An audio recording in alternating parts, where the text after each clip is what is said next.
Welcome to the Tottenham Hotspur Stadium, where on Saturday, under the brightest of lights in front of 65,000 screaming fans, a decades-old rivalry spanning 2 generations will potentially come to an end. But for now, it's not a war with a fist, it's just a war of words that we're going to be serving up. This is the press conference for Chris Eubank Jr.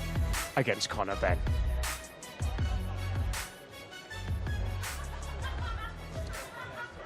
Guys, I'm Josh DAZN. I'm delighted to be joined by 2 former world champions. We've got Darren Barker and Barry Jones. It's a pleasure to be here with you tonight. You can feel the energy in the room's building, isn't it? Yeah, well, it's been a little bit spicy all week, and not as bad as it was, when the fight was announced, of course, with Chris and the Egg. But still, there's tension there, and they're having to make weights. The fights are coming. They're in the zone. Certainly, Conor is certainly in his zone. So today might be a little bit chaotic, I feel.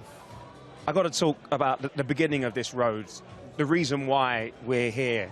I mean, the fathers, Nigel, Chris. I mean, you actually fought on the undercard of the second fight, the rematch in Manchester. So old. I'm so old. I was only 34. He was all then as well. Now talk to me. What was it like, and what was that? Did you see that? Did you foresee 35 years later or 30 years later that we'd be here, their sons would be fighting? That was the hatred that strong. First of all, I can't believe we waited that long for another Benn and Eubank to be in the ring, because that fight was a draw, but everyone thought that Nigel won and it needed to be concluded, and it hadn't. But the atmosphere was amazing. I remember the fight got delayed. I remember it was on Threshold TV at the time, so they only got a time slot to put the fight on. There was a real panic because it was raining, only a little light mist of rain, but the people wouldn't sit down ringside, so they couldn't get them in the ring walk until they sat down. So it was so chaotic, and then they got in the ring. The fight wasn't as good as the first, but the atmosphere was tremendous. And after the fight, they walked past each other in the corridor, and I thought they were going to kick off. I thought it was going to be absolute chaos, and they just looked at each other and walked past. I mean, I don't know what happened. I mean, I think they just realised they just cleared £1 million each. I mean, they knew how to sell a fight. Yeah. I think the hatred is real. Yeah. They knew how to sell a fight. They were more than just boxers, more than just rivals. They are showmen. Darren, you've been around these guys, from the start of their careers, really. You remember the original fights. Now, talk to me. You talk about this hatred is real, and we've seen in the antics in the build-up. I mean, we waited over 2.5 years for a second bite at the cherry, as it were. Do you foresee anything, below board going on here at the look, potentially. We've seen a lot already. Sometimes the week of it's a little bit more tame, all the talking's done. But one thing's for sure, they've inherited their father's personalities to a degree. And what that will translate to on fight night is fantastic all-action fireworks. I just believe that eccentric, almost arrogance that Eubank has, similar to his dad, and the fire, as you can see here, from Conor, is exactly what his dad. A cold spring, isn't it? Yeah, but I love that, because one thing's for sure, when that first bell goes on Saturday night, you know this fight will not disappoint. There's too much on the line here. You can see what it means to them. They're passionate individuals. This is bragging rights. This is pride. This is the family name at stake. They cannot lose against that family name's bitter rival. You talk about the egg slap there, and did we need it at the time? And I want to talk about the reaction to that, because at one point Conor Benn was the boxer of the people, as it were, and Chris was the villain. But we've seen that kind of change in the reaction to that egg slap on social media and around the world of boxing. People were like, it's clever, it's Chris Eubank. But, if that had happened, before everything that kicked off, I don't think it would have had the same reaction. No, it wouldn't have, for sure. But I think what Darren doesn't agree with me.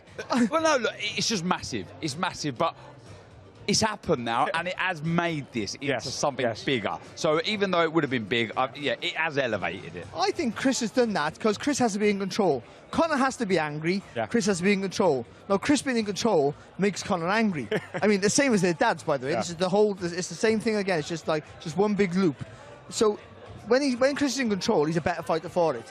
He wants to command everything, that he always has in his whole career, about the terms, the conditions of the fight, everything else, the build-up, and also what happens in the fight itself. And Conor, like his dad, when they fight angry, they're better, because they're unique characters, so they can use that anger and harness it to the best of their ability. Some people get overwhelmed by anger and lose their shape, lose their mind, but the Benns know how to control it. And I think the fact that that egg slap got Conor crazily angry, and also for Chris Eubank Jr., happy that he knows he's in charge of everything, I think we're going to see the best of both. Well, there's been a lot of shenanigans outside the ring, but I promise you they have been training inside it. Let's see what Chris Eubank Jr. has been up to. A lot of guys, like the right uppercut, a lot of guys throw it just without anticipation and without specific intent. Like those two shots, this right uppercut and this shot, those two shots, you have to have a specific intent or perfect rhythm to throw those shots. Because those are some of those dangerous shots. Yeah, that's a couple of weeks better just to come up with something. Even a lot of guys have a good rhythm for throwing those shots. Whether they throw single shots or not, a lot of guys have a good rhythm of throwing shots.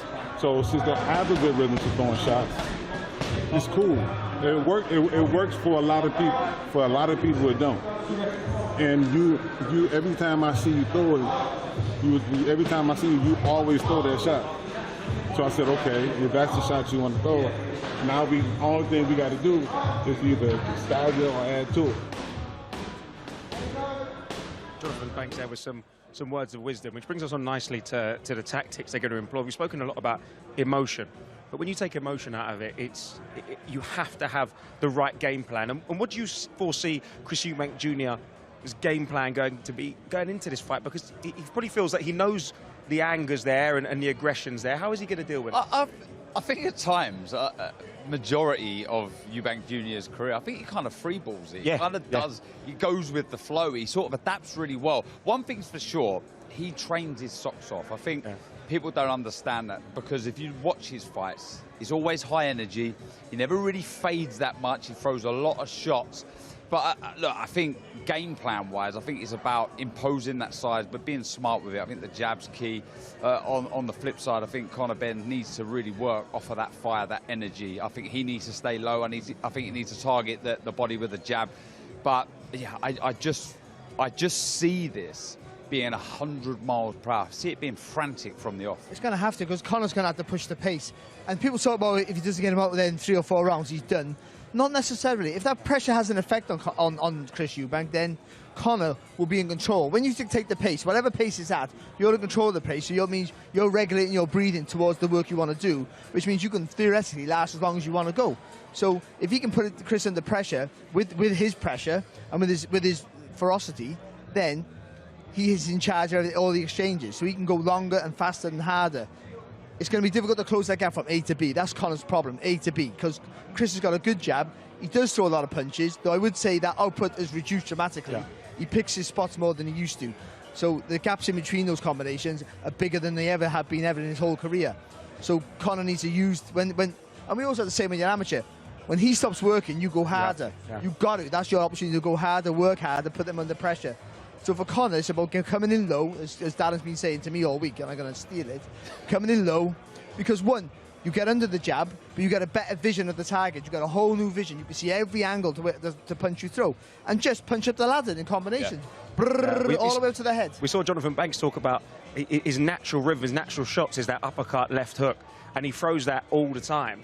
And that, for a fighter like Conor Benn, who's a smaller man who's going to want to come in nice and low, that is the combination. Look, I got to say, I disagree. See, how low you go, how low can you go? I mean, like, that uppercut... Yeah. If you watch that open workout, Ben's about as low as you can get. No, so I'm saying, but that uppercut won't work if you're too low. If you're anything like below the navel, it won't work.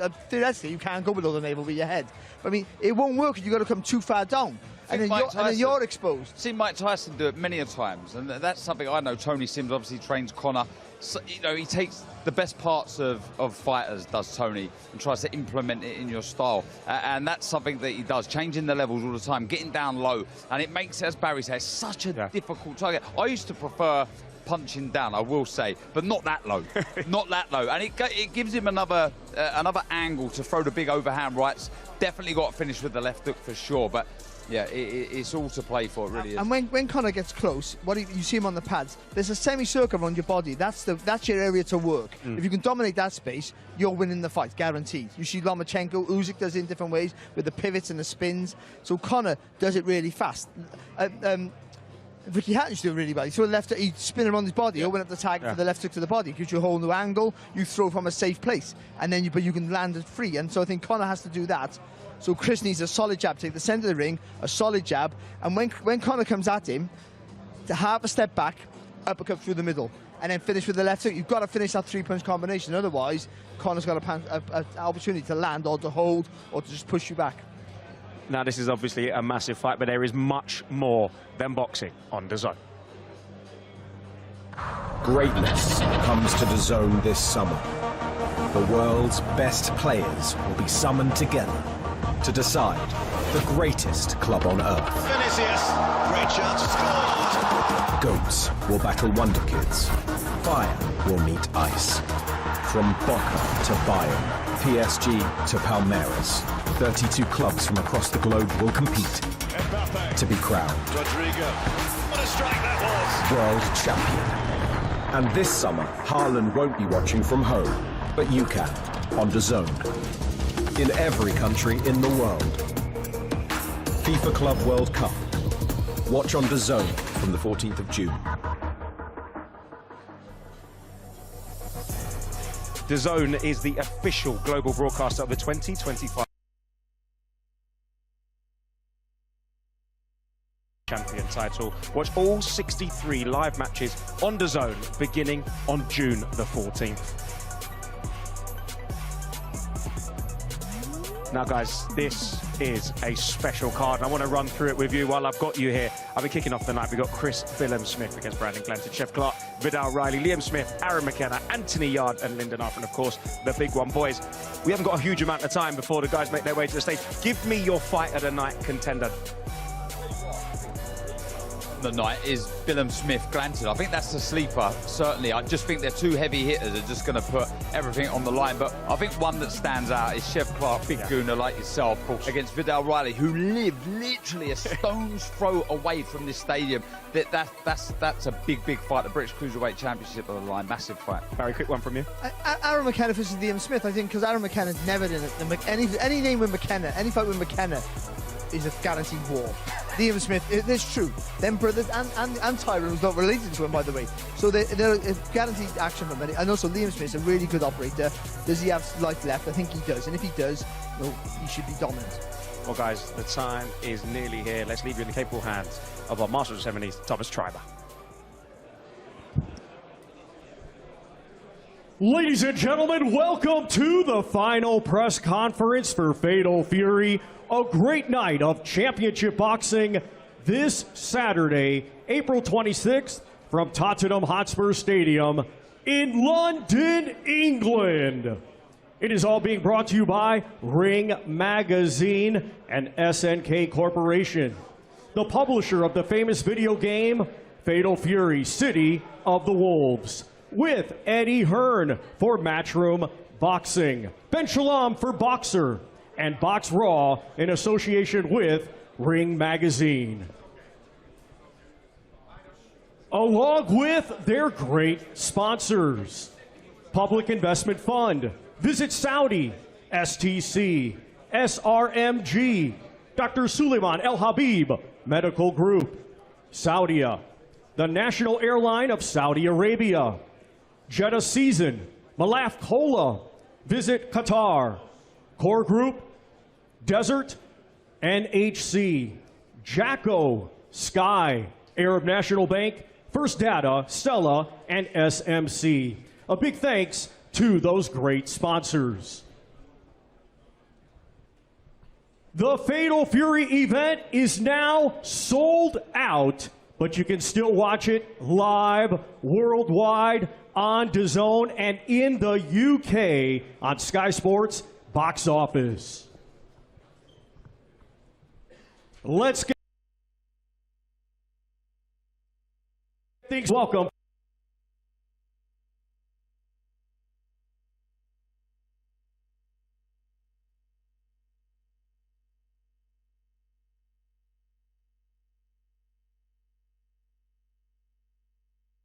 Ruth Clinton.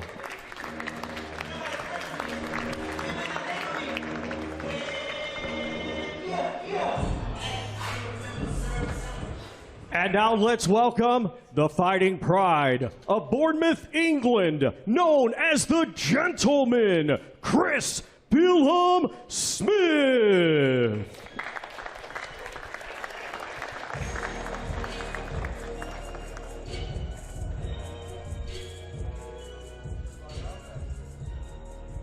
Our next two fighters competing Saturday in a scheduled 12-round contest. It will be for the British Cruiserweight Championship. Let's first welcome the challenger from Tottenham, London, England, Vidal, the Realist Riley.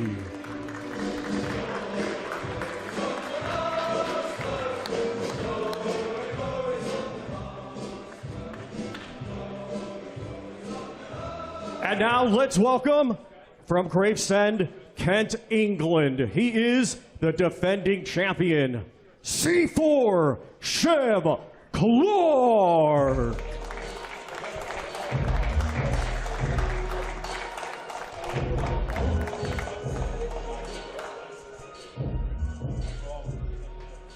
Our next two fighters competing Saturday in a scheduled 12-round contest.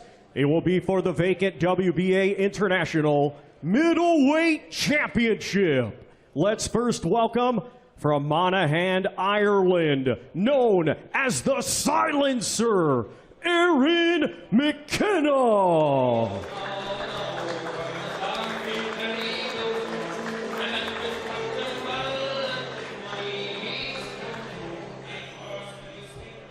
And now let's welcome from Liverpool, England, Liam Beefy Smith.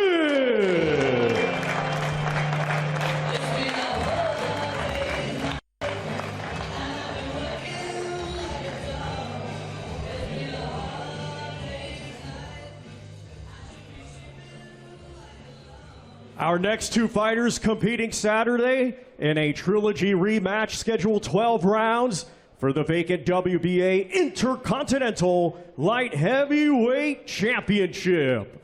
Let's first welcome from Manchester, England, Lyndon King Arthur.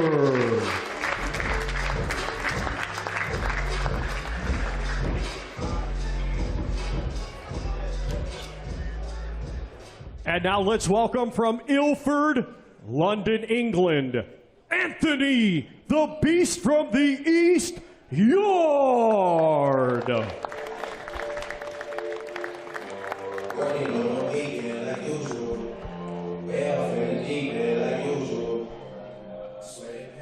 And now we hand things over to your host, Mr. Jamie Ward.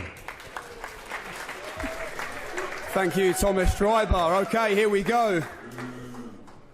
I think that was Derek Chisora, was it, down there in the front row? Oh, was it? Oh, Ben Shalom. Sorry, Derek. Sorry, false accusation. Sorry, I'm definitely sorry. Wrong person to accuse, Derek Chisora. What a start. Ladies and gentlemen, welcome to a hugely significant press conference for a hugely significant boxing event taking place this Saturday night right here at the Tottenham Hotspur Stadium. We know, of course, the story of the main event, 35 years in the making. The history book reopened, the family feud reignited once more, as the sons of legends, the sons of world champions Chris Eubank Jr and Conor Benn take centre stage to settle their own growing personal feud, which has bubbled up and boiled over completely over the last 2 years. Before we talk about the main event a little bit later on, we are going to be talking about the undercard, and it almost seems like a little bit of a disservice to say undercard when you look at the host of talent, former world champions and emerging stars that sit here today. A truly magnificent event brought to you by Ring Magazine to look forward to on Saturday night. Before we do hear from all the fighters taking part this weekend, we are going to hear from the promoters as well. Firstly, Mr. Ben Shalom of Boxer. Ben, in terms of this, just to be here on this stage, a magnificent event for us all to look forward to on Saturday night. You've got a couple of guys on this undercard in big fights for their career. What does it mean to you, and what does it mean to Boxer as well to be here?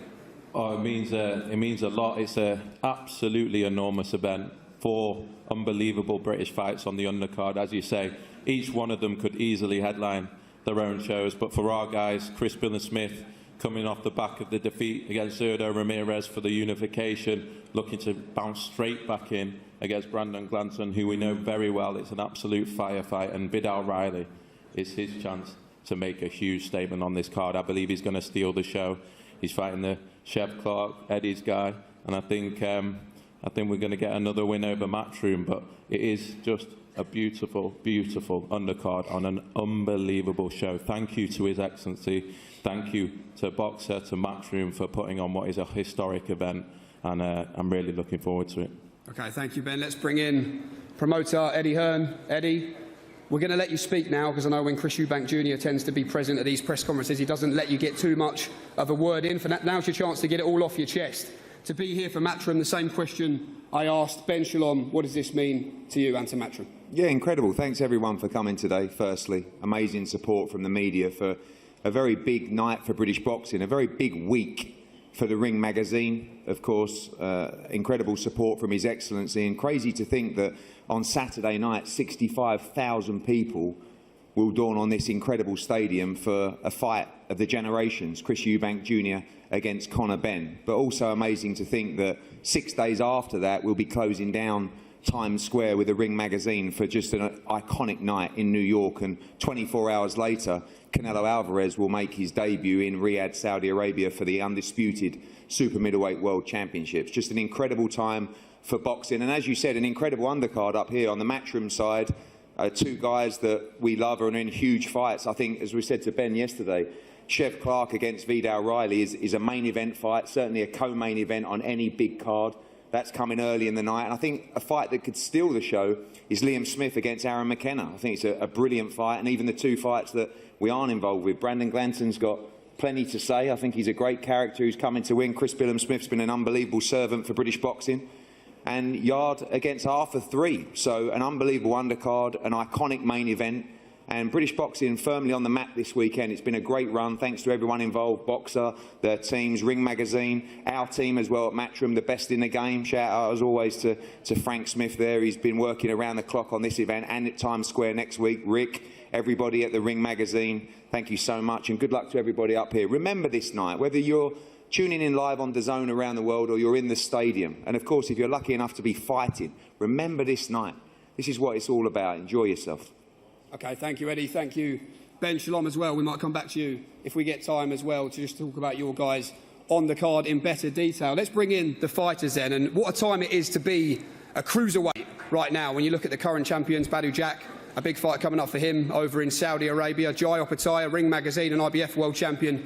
And Zurdo Ramirez, currently unified world cruiserweight champion as well. But there's a lot of good fighters following in the pack behind, and four fighters indeed, on the card this weekend. Firstly, of course, in the opener, it's Chris Billam-Smith against Brandon Glanton. Chris, I'm going to come to you first down there. Good to see you. I mentioned Zurdo Ramirez there. In the months that have followed on from the fight with Zurdo, what have you learned about yourself and what you still want from the mad old world of boxing?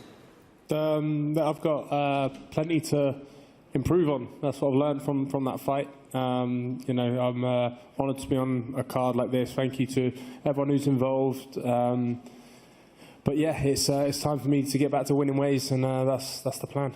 And in terms of the champions, I mentioned you talk about that ambition. What is a victory over Brandon Glanton your chance to do, in your opinion? Yeah, he's highly ranked with all the governing bodies, so it's a good opportunity for me to make a huge statement and then get a shot at one of the champions again. He's not been quiet in the build-up, and we're going to ask Mr. Glanton about it in just a moment, but what have you done to upset him? Where's that energy come from? I don't know. I'm sure he'll tell everyone in a minute. He's told most people. OK, Chris, wish you the best of luck on Saturday night. Brandon Glanton, welcome. Yesterday on the DAZN broadcast, Chris Billam-Smith was doing an interview and you were leaning over, saying something to him. I couldn't quite hear what you were saying. Could you tell us what you were saying to Chris Billam-Smith yesterday? Well, you know what? First and foremost, piggyback off of what Ben said, I want to thank His Excellency for having me here, Boxer, Matchroom, obviously my management team, Nova, and Team Eubank.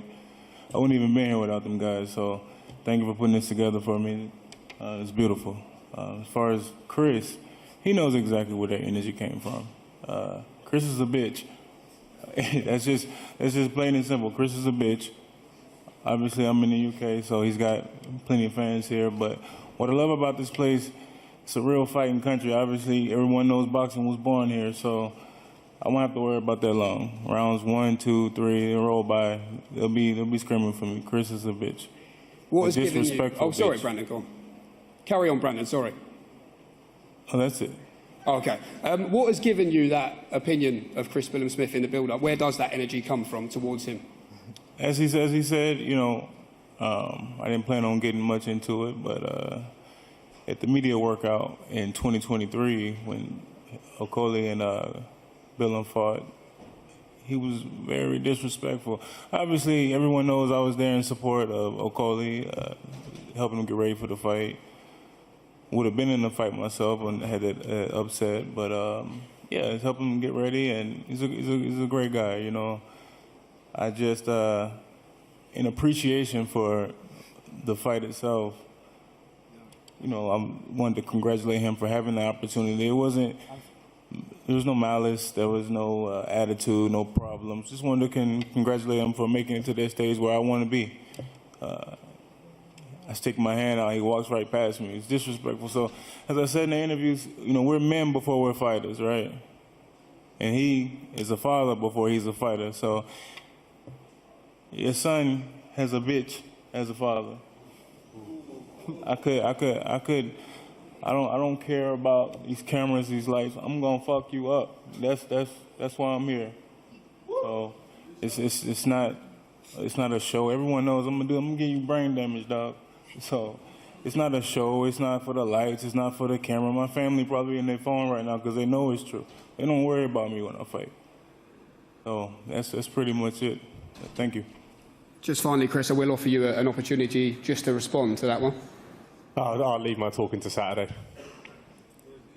Okay, well, they're talking very nearly over a great fight to kick things off on Saturday night. Chris Smith.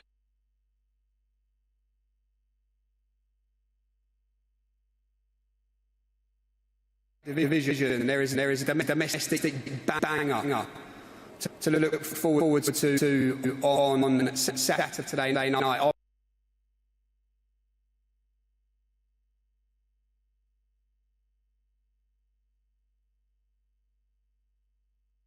Meets lifelong Tottenham supporter, Mr. Vidal Riley. Chev, let me come to you first. A bit like Chris, looking to bounce back to winning ways in the months that have followed in Monte Carlo in December.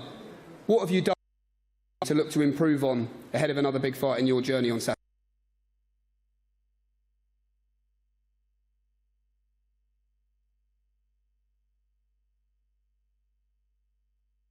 The ring. But yeah, after the defeat,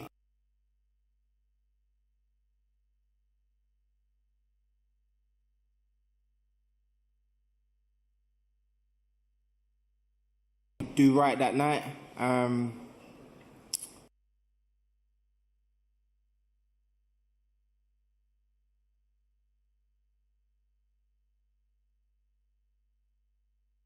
And how were you feeling about everything attached to this fight and the away day as well here at Tottenham?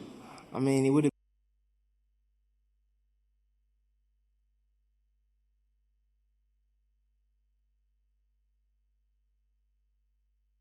He said this is his destiny to win the British title.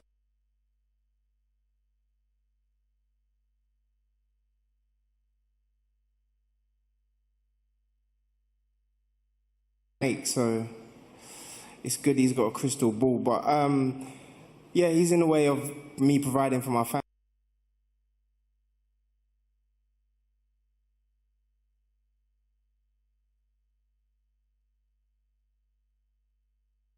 For the future, so it's gonna be great. Tune in Saturday night.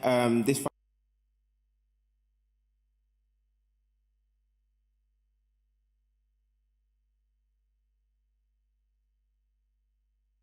fighting for the British title as well.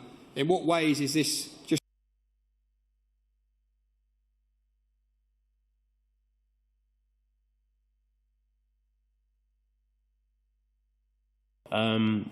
It is destiny, because there's been many things along my journey that I've said I'd do years before I'd do it. You know, it looked like it.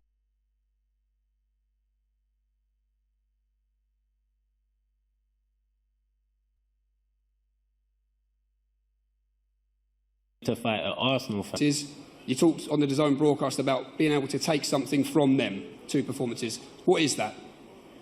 It's not just the last 2 performances. I've watched Chev for years. I've seen Chev for years. I know what he brings to the table. He's going to bring something different. That's exciting. That's challenge. I like that. But whatever he brings, I will come out on top. 27 years of age, you said you feel this has come at the perfect time for you. And you said you'll show Chev's age in there on Saturday. Ultimately, what does this come down to, in your opinion? It's about ways.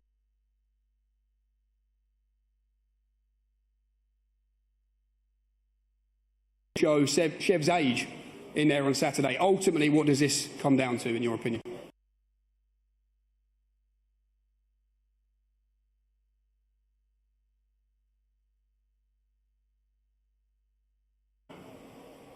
Missed the wave, Chev? You know, some people ride the wave and some people provide the wave. So I ain't riding no wave. Pause. Quick one from the 2 promoters, of course. This is Matchroom versus Boxer. In this one as well, Ben, shall I make your case for your man? Look, I think Vidal, we started working with him a couple of years ago now, and I've always been amazed. You know, this is a guy that can make a lot of money outside the ring. This is a guy with millions of followers. This is a guy that brings so much else to the table, but it was always, Ben, I want to be respected. I want to do things the traditional route. I want to do things the hard way. And that's what Saturday night's about for Vidal. It's about proving himself. He's an elite level talent. Throughout the GB system, he was always considered the best. He took a bit of time away, came back into the professional sport, and has been flawless since. And I really believe this is his coming out party. I really believe this is his time. I think after this, I want to see him headlining shows. I want to see him being a big star in British boxing, and Chev Clark standing in his way. The British title up for grabs, and this is everything that he's ever wanted at his hometown and in Tottenham. So I think there's only one winner on Saturday. One winner, Eddie Hearn. According to Ben, shall I make your case for Chev Clark? Well, I think Ben's right. I think it's a brilliant fight. I mean, I have to give props to Vidal, like not, you know... Wait. What part is Ben right? Small. It's a great fight. But that's about where it ends. I think Vidal Riley, when he first came on the scene, and I don't mean this disrespectfully, I thought he was leaning himself into the YouTube world of boxing, and I respect the fact that he's trying to, go and win a British title. I just think that the experience of Chev Clark, the pedigree of Chev Clark, the amateur, journey of Chev Clark, the Olympics, I just think he's a world-class fighter. He's moved incredibly quickly. He's had 11 fights. He's boxed as co-main event in Los Angeles in a war. He was boxing guys like Vasil Duka in his 3rd and 4th fight. He lost against a world-ranked fighter in his last fight. But he must win on Saturday. And I believe he'll win. But I don't think it'll be an easy fight. And I think Vidal Riley's a quality competitor with a big heart. But I just don't think he's going to be good enough to beat Chev Clark. And I think it'll be a tremendous fight. But I expect Chev to win this fight, get that British title won, and then move back where he should be, which is against the world-class cruiserweights. I already have the title ready. Come on now. Win the British title outright. Chev, I'm on your team, mate. I'm supposed to be bantering with him, not you. Troubles in paradise. I'll be screaming for you on Saturday. Hey, Chev avoid confrontation anyway, so... Sorry, mate? I'm surprised he said anything. Who? Chev avoids confrontation anyway, ain't that right, Chev? Me? I avoid confrontation. Brandon said that he wants to bash you up and all. But be careful, your bra might get wet, buddy. I can't understand you, but listen, we've been walking around all week, bro. You walked past me right here where my man's sitting. Yeah, I tried and you ain't said to dap you up, and you did the same thing Billum did. So two bitches on the same side. That's crazy. Listen, if you want to do it now, we can do it now. Hey, it's no problem. Go on. I'll fuck you up. Please don't. Please, leave it to me. Please. Don't start all of that now. Hey, you better watch your mouth, boy. What are you calling, boy? Brandon's on smoke down there, isn't he? Okay. He's a punk, man. Didn't want to interrupt that, but as I said, a terrific time to be a cruiserweight indeed, as if you needed reminding. There you go. And when you look into this next contest as well on Saturday night, a great fight in the middleweight division. Former world champion Liam Smith back after a lengthy time out the ring. Of course, the last time we saw him was that defeat to Chris Eubank Jr. up in Manchester. He meets 19-0 Aaron McKenna. They call him the silencer. And Aaron, you believe on Saturday night you'll silence any doubters who are telling you that this is a step too far, too soon against a fighter like Liam Smith? Yeah, I understand there's a lot of people, you know, saying it's too soon for me, it's too early, I'm too young. I don't have the experience, but now it's my time to show everyone that all the training, all the hard work, all the experience I've had throughout the years will pay off, and Saturday night I look forward to it. What version of Liam Smith do you want to beat on Saturday night? The best version, and I do expect the best version of Liam Smith to turn up. I want the one that knocked out Chris Eubank, and I believe that's the one that's coming. You know, it was only 2 fights ago where he knocked out Eubank in devastating fashion, so that's the one I do hope that turns up. Well, let's bring Liam Smith in as well. Liam, you've been at the very top of the sport. Despite that, as I say, 19 months out the ring. Do you feel like you're coming into this weekend with something to prove? Yeah, first of all, Jamie, you know, I want to just thank His Excellency for having me on a huge ring card. Eddie, Frank Smith, good to be back.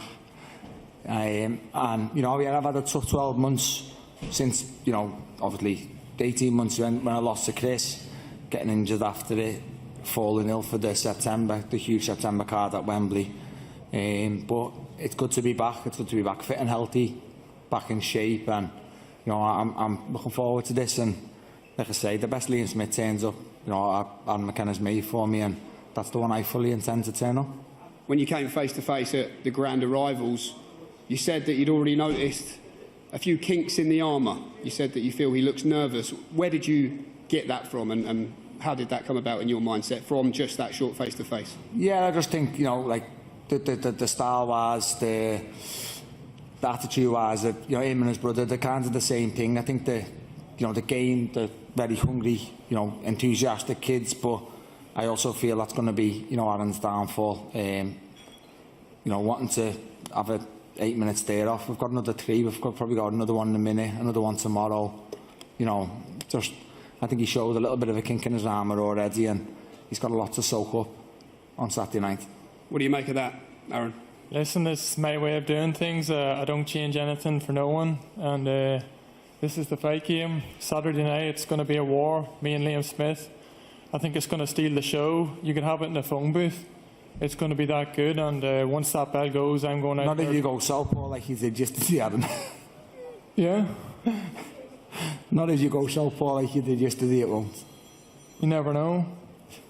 That's to keep you thinking. If I come out southpaw, you've got an 18-foot ring. Come out southpaw, orthodox, or whatever way you want. 18-foot ring, I'll get you. Yeah, well, I'm not going to be taking a step back. No problem. I believe I'm the stronger guy. After 6 rounds, you're expecting me to get tired. I think it's going to go the other way around. No problem. Can we push you both for a final prediction in one sentence, Liam Smith? Yeah, I think, you know, I'm going to start very competitive, very early, but I'll break him down a bit to go for him later on. I think I'll knock him out. I meet him in the middle of the ring, pushing back. Halfway through the fight, that's when I'll really drive forward and take over.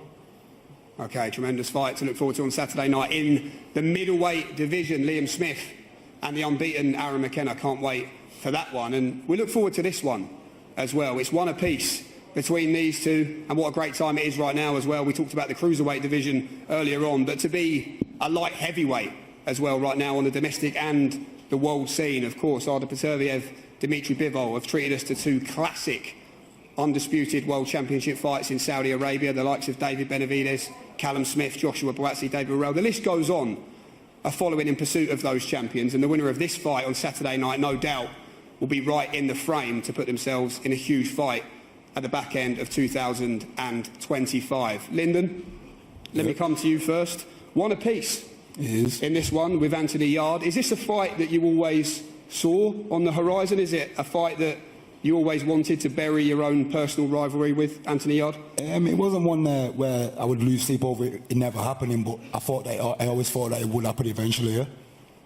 And in terms of the mindset for you, I heard you yesterday talking to Ring Magazine, and you said, look, after you fought Bivol, you really had to dig in that night, you went 12 rounds. In the fight that followed that, perhaps you found it a little bit difficult to get up for it in the same way. How has the desire refound you in this camp for this fight with Anthony Yarde? Yeah, obviously it's the third fight, and the way that I lost the second fight is, I won't say embarrassing because it's a fight game, but it kind of stung me a little bit, and it was a hard bit to swallow. So I'm here now to right that wrong.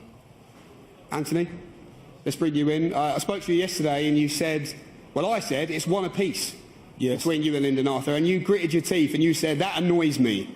Yeah, why is that? When I first fought Lyndon Arthur, I was going through a lot. I've never been the one to make excuses, but it was during COVID, no crowd. I lost 4 family members, my dad being one of them. But my mentality at the time was, you know, you got to be professional. You know, if a fight gets offered to you, you got to take it. It will keep me preoccupied, keep my mind off of it.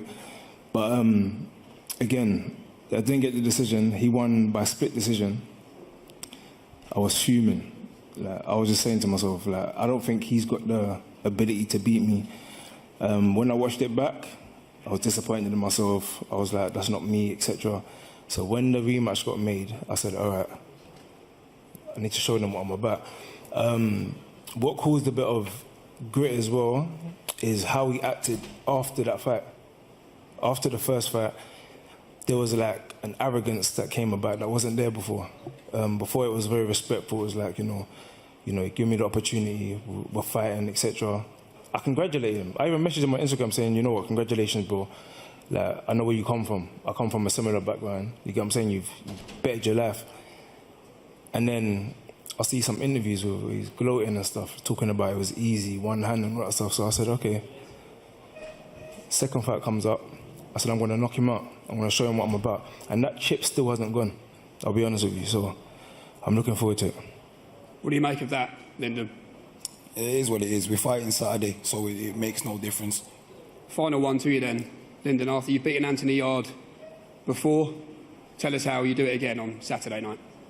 I think I get him late, if I'm honest. And for you, Anthony, as I keep talking about big fights, await the winner. You've been in there with some of the best, Kovalev, the Turbiev, that everyone keeps talking about that fight with you and Joshua Buatsi. Who knows if we'll see that one day, but none of that matters. Right now, you've got a very hungry Lyndon Arthur in front of you. How do you settle your own rivalry in this trilogy on Saturday? Not really thinking about Lyndon Arthur, but me as a person, when I got into the sport, I wanted to be entertaining. I think that's how I kind of made a name for myself. So you're going to see more of that coming Saturday. I want to be as exciting as I've ever been. So yeah, I'm excited for it. Okay, well, what a supporting cast this is. So much to look forward to on Saturday night as far as this stacked undercard goes. We are going to pause now, I believe, for some face-offs. Main event press conference coming next.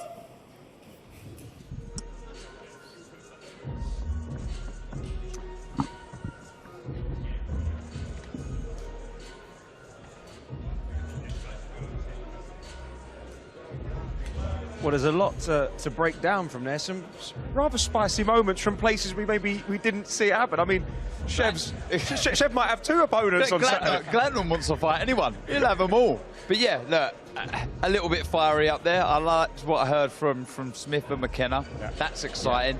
Yeah. You know, they've indicated their 18-foot ring. If McKenna, looks to hold the centre of the ring, that experience, that rugged, tough, former world champion in Liam Smith, that promises to be a cracker. Barry, that was your fight of the night, contender, no? Yeah, it is. I just think because McKenna can only fight one way. I mean, that gives him a bit of service, but he likes to punch long and come at you. And I just think Smith, is very adaptive, fighting inside and slipping inside with that left hook. But this is a good fight because Glanton is full of energy. And certainly early in the fight, he'll be 100 miles an hour.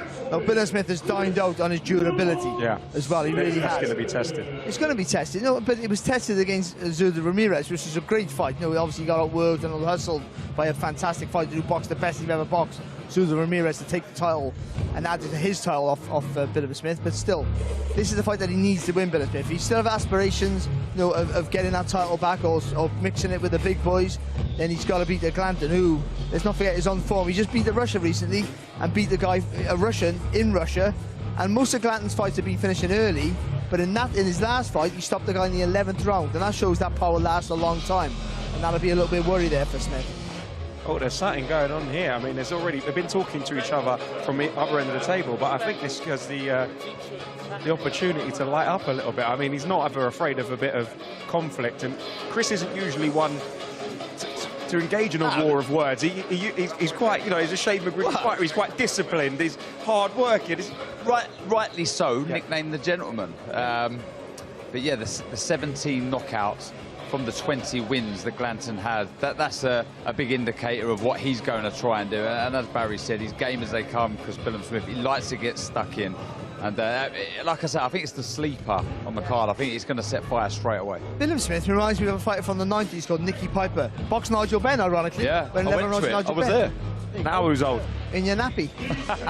but they don't look tough. They're well respected, well spoken. They don't look tough. But they are as tough as you would find, and Billam-Smith is one of those. Talk to me about this one. I know you got your opinions on it. Arsenal beat Tottenham in a slightly different sense. I mean, Chev against Vidal. I mean, this is a kind of. I would say that Riley's maybe unproven in the pros, but has a great pedigree in the amateur game. He does. Represented Repton where I went. Chev, this man, we know exactly what he done in the amateurs, but it's a really, really good fight. So much on the line. You mentioned the football clubs there. Riley from just a stone's throw away from where we're standing now. Chev Clark. He wants to right or wrong. Mosquea didn't go his way. The Frenchman got the nod that time in Monte Carlo, so he's desperate to get back to winning ways. So much on the line in that contest. And Chev has been matched, I think, too hard. He's been matched really hard, so he's just full of experience in a short space of time. Riley doesn't have that, but Riley has tremendous skill and focus, and he's really patient with his work, and that's going to be important in a firefight, which he's going to be involved in. I mean, this is a fight that we've spoken about briefly. It was a bit of needle there. I mean, they was talking about we can have this fight in a phone box, and I'm going to stop you late. I feel like Beefy, after that loss to Eubank, and it's probably a career-long layout. I think it's a year and 7 months. He's itching to get back and right a wrong and prove himself that he still belongs at the top table. Yeah, 100%. And look, he's got an ego, and rightly so, with who he's been in with and what he's achieved in the past. So I make him right in the way that he's, maybe a little annoyed at the arrogance or the confidence, rather, from Aaron McKenna. But I get where McKenna's coming from. Like, he feels this is his time. This is the test that I need at the correct time. So, look, if what they're both saying, Barry, and they're going to meet in the centre ring, it promises to be a blinder. I can't see how they don't do that. And I think, how many times have we seen this? The young pretender before, is he ready? And the old fighter who's has been a great fighter, but maybe at the end of his career, is it the pass and the baton? I think there's more life left in Liam Smith, I do. And he doesn't suffer fools. That's why when McKenna said something he didn't like, he jumped right on it. He won't have it, Liam Smith. I mean, the whole Smith family are the same. They're nice and respectful. You upset them. It's two quite large boxing families going at it now. They're on it, yeah. How do you see this fight going? I mean, it's the third fight of a trilogy, 1-1. We've heard a little bit from Anthony about the reasons why he potentially lost that first fight in terms of his mental health, in terms of what he'd gone through. There's a quiet confidence about Lyndon Arthur, though. Sorry, Barry. No, again, there is, and he's a beautiful boxer at times, but he coasts fights, and that's really dangerous to do. He's had some good wins since he lost against Dimitri Bivol, which is no shame in that. But he's had a few trouble in some of those fights where he's coasted a little bit. You can't do that with Anthony Yarde. Anthony Yarde now realises he used to wait for the opportunities and then knock you out. Now, and in the second fight against Lyndon Arthur, he created the opportunity, he looked for it, and he got the finish. And I think that might happen again, Dan. Yeah, look, I feel Lyndon Arthur really has to find something here if he's to push Yarde all the way. The jab's going to have to be busy, but can he find that extra percentage required? Because Yarde, as we heard there, he's really got the bit between his teeth. Now, we're just moments away from hearing about the Suns, but I think it's time to see why the apple doesn't fall too far from the tree.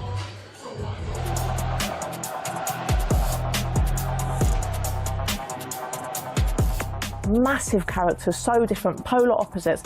They're the perfect dance partners. You're either Team Chris or you're Team Nigel. There was no in between. Here you had two diametrically opposed individuals. On the one hand, the kid from East London streets, attitude, violent. Nigel Benn would walk into my office and I would never know if he was going to try and hit me or burst into tears and sob like a baby. Completely unpredictable. Nigel Benn was my favourite fighter growing up. Fierce outside the ring, fierce inside the ring. His nickname was the Dark Destroyer. And I think he embodied that. There's almost this scare factor with him. He's the kind of guy you wouldn't want to see down a dark alley. He would scream every time he knocked somebody out, like he wanted to beat him up again. On the other side, you have Eubank. He would dress in exotic clothes purely because he knew it would get him front page on the tabloids. The perception was that Eubank was the cocky, arrogant one. You know, the showman with the big truck. What I saw was a physical specimen that had put in a lot of work. He was the master of technique. Nigel Benn was the master of violence. I just want to go in there and throw hell for leather at him. Not boxing. I don't want to stand up there and box. I want to go in and have a fight with him. That was my attitude. Eubank, initially, most people hated him because of his attitude. It was like, who do you think you are? He walked around like an English country gentleman. He upset a lot of people. But they all bought a ticket to watch him coming, hoping he'd get beat. My father was the underdog, the great pretender at the time, the guy that people thought was a bit of a hype job. Over a period of time, they began to appreciate the enigma that was Christopher Livingston Eubank. We just clashed. We were just so different, me and Chris. Nigel Benn did have a lot of hatred for my father, and it showed. My dad couldn't stand senior. Still has to have a lot of patience with him to this day, so I completely get it. Nigel Benn was so destructive, and that's what he brought to the ring, a very different kind of style to Chris Eubank, and that was one of the most important components of this whole rivalry. You don't get more of a beef in boxing than you had with my father and Nigel Benn. Hatred, revenge, beef. That's been passed down through the bloodlines. It's almost upon us. Now, we've got to talk about this main event. I mean, it's Fatal Fury. This Ring Magazine card is incredible. We've seen them kind of milling about here. They're being kept, you know, I think there's probably a tag on them that says they can't get within 20 feet of each other because it feels like the atmosphere, there's gunpowder in the air now. Yeah, there is. Look, I spoke to both guys yesterday. I sat down and did an interview for DAZN with both fighters, and there's a gentle, confident, calming, aura about them both. They both know that they've done the work, they put in the work, they feel they're in the right place to be having this challenge put in front of them. And, you know, I asked Chris, you said last time, over 2.5 years ago, you only needed to be 60% to beat Conor. He goes, look, you know, it's a bit different now. I'm taking Conor a lot more serious. And, you know, I was hearing all the right things on the flip side. Conor he's just so focused on the task at hand. He truly believes there is no way that Eubank can beat him. And it sounds obvious that that's what you should be hearing from a fighter. And we know, we've spoken to so many fighters, you can see in a fighter's eyes if they're telling the truth or they're hiding behind words. And it got the juices flowing even more for me, having spoke to them both yesterday. See, I think confidence comes from diligence, and by that I mean you do the work in the gym. Yes. Then you know. I mean, fights are won and lost the night before, in my opinion. All this stuff can have a factor, but when you go to bed the night before a fight, you can't sleep anyway because you're thinking about what's going to happen, what you're going to do, what might go wrong. You know, the fear of embarrassing yourself and all that sort of stuff. But ultimately, if you've missed out on a training session, if you didn't do that run, and I mentioned this a couple of days ago, early in the camp when you didn't need to really get up and run, if you haven't done that, that comes back to haunt you. So when you know you've done niggling doubts, all you can do is what you do. Boxing, being a boxer is quite simple but difficult. All you got to do is make weight and train. I mean, be fit and train. All the other stuff, you know, you either got it or you haven't got it. So, but those two things are very, very difficult. But if you do the work and you're honest and diligent with yourself, then you got confidence in what you can do, and that's all you can worry about is what you can do. And that doubt would always be, oh, I haven't done it, but he has. Yes. He has done it. So if it does get hard, you assume that your opponent's done everything. And I tell you now, that boxing ring, that 18-foot boxing ring that's going to be just outside there, will be the loneliest place in the world for any of those fighters if they're not prepared properly. Who is that, this 2.5-year delay benefited most? Is that Chris or is that Conor? Again, sorry, I asked Chris this yesterday.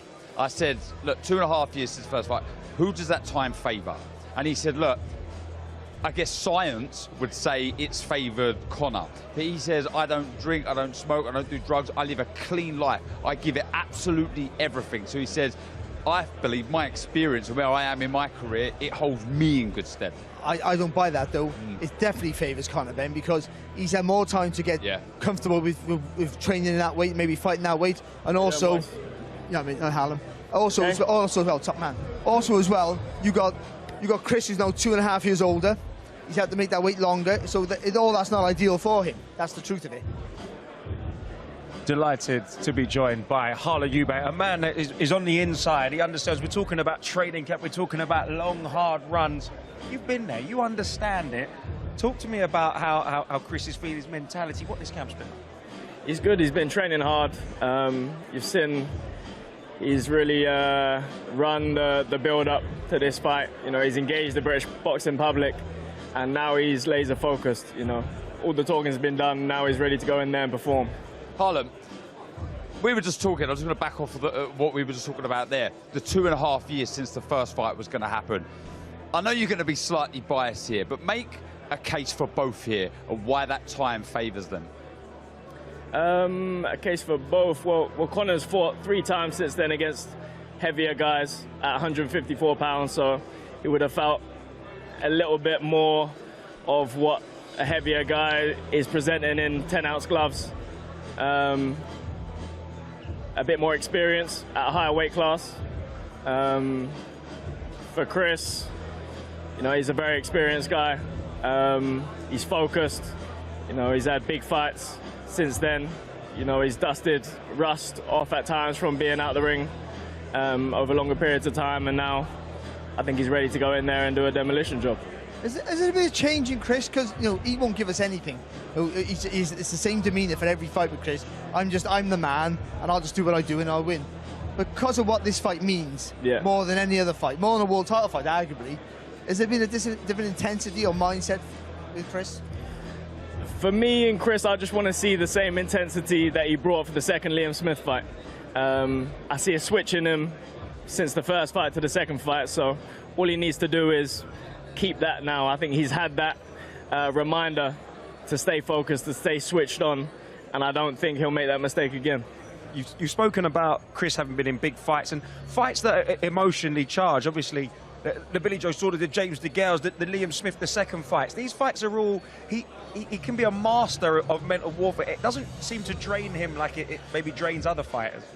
He's cool, calm and collected. He enjoys a little exchange. You know, it's natural for him. You know, he likes that. But now at this time, you know, a few days out from the fight, now it's time to focus and, you know, not let out that extra bit of energy before the fight and focus on going in there and doing the job. Without delivering and divulging too much information, how do you see Chris approaching this fight? Because we've spoken so much about tactics, about how both men, you know, how they utilise their attributes. But how do you see it going for him, and how do you see him coming up? I think he can do anything he wants in there, you know, regardless of tactics. I think he can, you know, for me, I think it's what's Conor going to do, you know. If he goes to the centre of the ring and tries to trade with a middleweight, it's going to be, you know, it's going to be a quick night. What's he going to do? How's he going to navigate that? I think Chris, as he said in the build-up, he will and can do whatever he wants to do when he wants to do it. The vision, as you say there, is middleweight. The cut getting down to 160, never going to be easy. The rehydration clause. What have you made of all of that, and how is Chris looking on the weight? I never like to hear about rehydration clauses. It's not, you know, it's an IBF clause and it's not for an IBF title, so, you know, it doesn't make any sense to me. It's always been, you know, and a lot of the talk building up to the fight for 3 years actually was, I'll fight him at any weight, you know, so to then put in rehydration clauses is, you know, if you want to fight someone at a higher weight, go up there, you know, and say, and, you know, and back it up, you know, and fight them at their weight. So rehydration clauses, you know, that's trickery, and, you know, that's not for me. But Chris, I think he'll be, you know, I hope he refuels up after the morning weigh-in, and I hope he'll be in there at, you know, 100% strength. And as a Eubank, Hallam, what does this mean, beating a Benn again? I mean, you're on the win column at the minute, the Eubanks as a family. Does this mean more than a world title? This because of the rivalry, because of the history? I think it's a fun fight.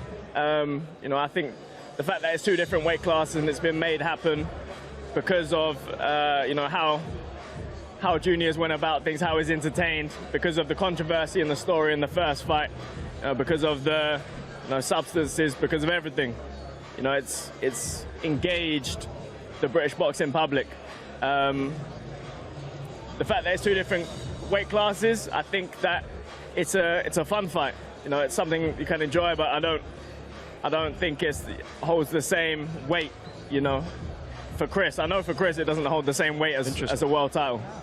Harlem, you've embarked on your own super successful boxing career yourself. Now, Conor usually fights down at your weight. Was there ever any talk of maybe that happening? Definitely. You know, that was always on the cards. Yeah. You know, as we've gone through our careers, but you know, it's about this weekend now, and Conor's got his hands full. He's bitten off more than he can chew, and after this weekend, I think he'll have to come back down to reality, and that's 147. Interesting. Now, listen, let me talk to you. When you're around Chris and you're seeing Conor and you're seeing the media here, is this what you're aiming to do? Is this the stages that you want to be fighting on? 100%. Chris has always been a big inspiration for me coming into the sport. You know, I've seen him do it in the gym. I've seen the type of mentality, the type of dedication that he's shown, you know, and I've tried to replicate that in my own lane, you know, and over the years I've used him as motivation and inspiration to get to the top of the sport. Harlem's got itchy knuckles. He wants to get in. He wants a piece of this. I know he does. I was ringside at his last fight. He's flying at the minute. Hey, he's absolutely flying. Thanks, bro. Listen, you're seeing Conor Benn there. We're seeing him. He looks, I mean, he's always got that kind of steely look in his eye. I think that they're both. It's either you've got Ben, who usually look like he's ready to spring and explode, and Chris, who usually looks calm, cool, collected, almost like he's unbothered. But that's probably it disregards how focused he is on different things. I mean, I saw him. I was out in Saudi Arabia with him weeks ago, and he was supremely confident. He was walking down the pit lane where we were, and he was like, listen, he put his hand on my shoulder, and he says, don't worry, bro, I've got this. I said, I'm impartial, brother. I'm impartial. Yeah, pick the side. Listen, I can't pick a side. Listen, we're here on DAZN. We've got to be impartial. Stop sticking it on me on camera.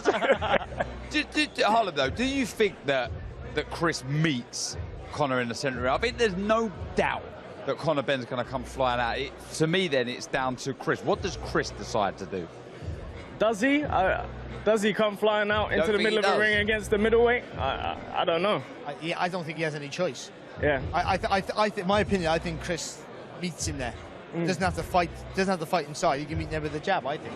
I think Chris has always been known for his ferocity inside fighting. I think if Conor decides to meet him in the middle of the ring, I think he's going to be on the end of countless uppercuts, and I don't think he would have ever been hit like that before.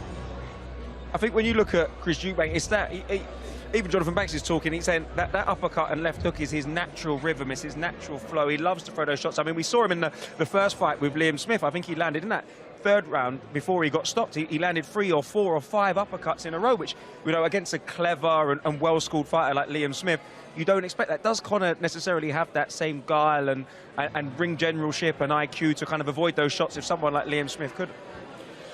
I don't think he has that same IQ, that same experience that Liam Smith has. I think, like Barry said, he's going to come forward. He's going to, you know, try and meet him in the middle of the ring. And Junior can box when he wants to box, but I think he really likes to fight. So it's going to be interesting. Chris Jr. and Senior have had their differences. In your opinion, will we see Chris Eubank Sr. on Saturday night? I mean, Senior is a man that he lives and dies by his word and his stance. So, you know, I think it'll be hard for him to move from, you know, do a 180 and move from the stance that he's put forth. But who knows, you know, everyone would love to see him there. But, you know, a dad and son relationship isn't necessarily something that the general public can understand all the time. So I think they'll be okay regardless of if he's there or not. And I think that Junior will go in there do a demolition job regardless. Yeah, I think it would be great to see him there, but obviously, you know, he can be a stubborn man. Like you said, he lives and dies by his word. So we'll wait till Saturday to find out. But we've been speaking a lot about Conor Benn and how he's going to approach this fight and what he's going to do. So let's take a look at what he's been up to in the gym. What are you doing today? Is it sprints? Sprint work, 6 300-metre sprints with active recovery of a 100-metre jog. 100-metre jog, 300 metres, 100-metre jog, 300 metres.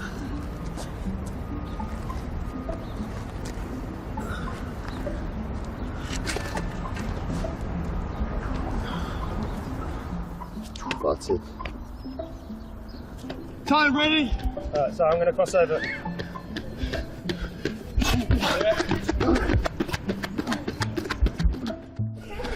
Yeah. Right. Right there. Because that's like, everything fast, 12, 200, what a lot. Yeah. More of the best right.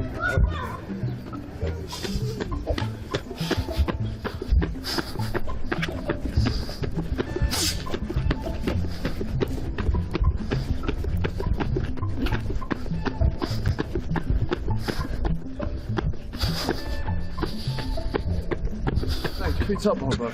It's not fair. It's not fair. It's the CB shut up. Yeah, it's the down show, you just stole it from me. to get my 5 seconds. Nah, it's here, alright, it's done now. Let's see. Don't look as good as Dan. Genuine question. Did I have a pose off? Okay. I've been eating the same amount of him and not doing any training, so... No, don't give it all that. No, don't rub it in. I've got to turn to me. You've got to turn to him. Don't block my sunlight, though. I ain't even take attention or anything. I'll get out of the shot. Go on, Glenn. No, come get in. No, they say never trust the skinny ship, so you got to get in. Look. I'll go in the middle. Before, after, during. What do you mean? No, that's like retired. 9 more weeks of training camp. Yeah. You'll be shape ready, fighting ready. Come on. I can have a 6-pack there. You don't have a 6-pack there by the time we finish camp, you fail miserably. Huh? Can't breathe out.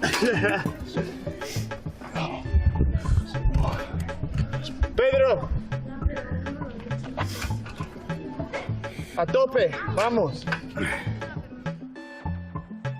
And when Conor trains, he goes to work. I mean, I've got some friends in and around that camp, and I know he works extremely hard. He takes himself away, he pushes himself to the absolute max. But he's going to have to do that because he is a small fish in a big pond in terms of size right now. He looks a completely different human being than he did when he started his pro career. I mean, that is also 10 years of hard work. But even, you know, from his last outing, I think he weighed in at a career heaviest 153.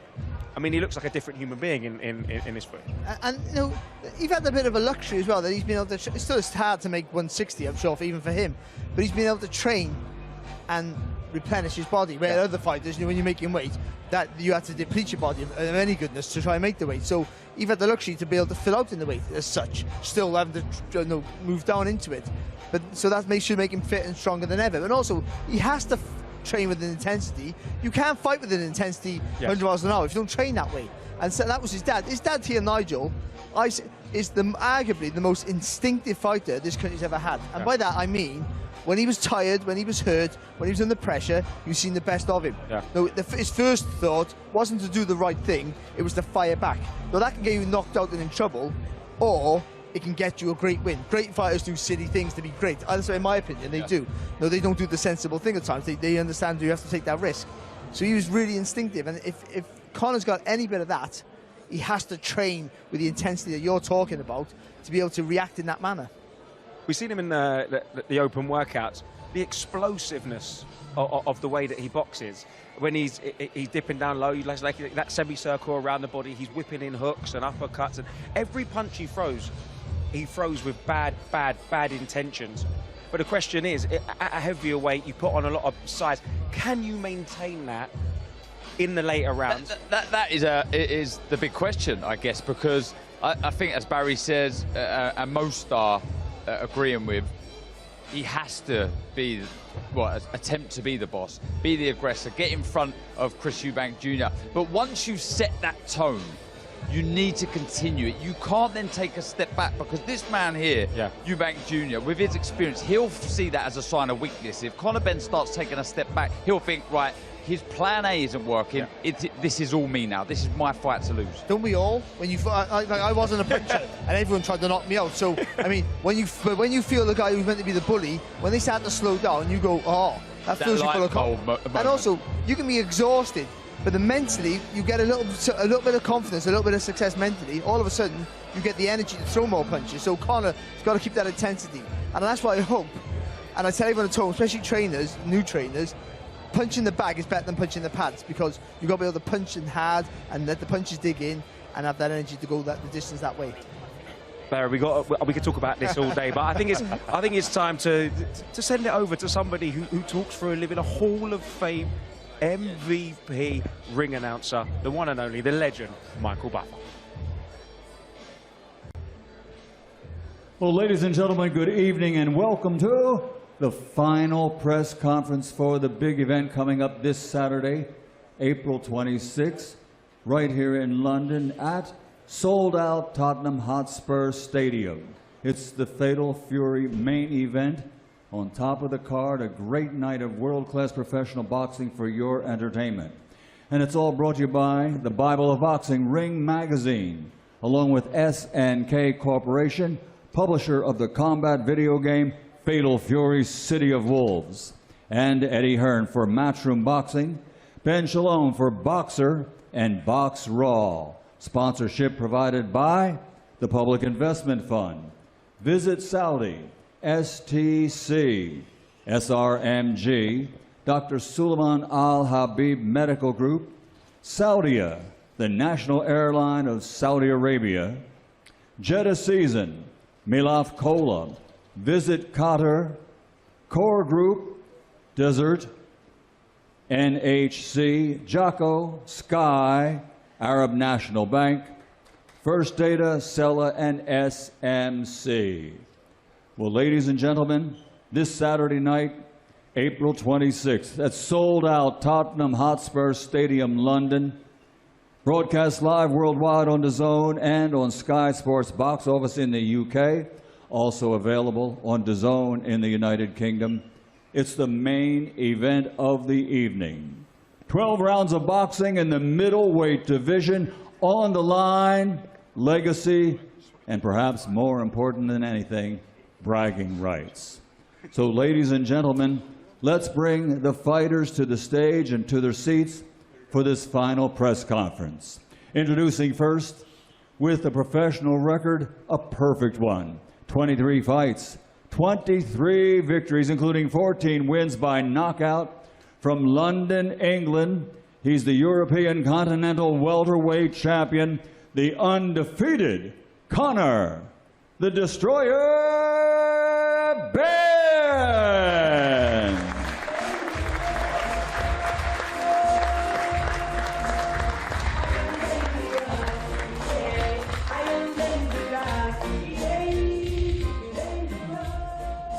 And let's welcome his opponent to the stage. An outstanding professional record of 34 victories, 25 big wins by knockout, 3 defeats. From East Sussex, England, the 3-time IBO world champion and current IBO middleweight champion of the world, he is Chris Next Gen Eubank Jr.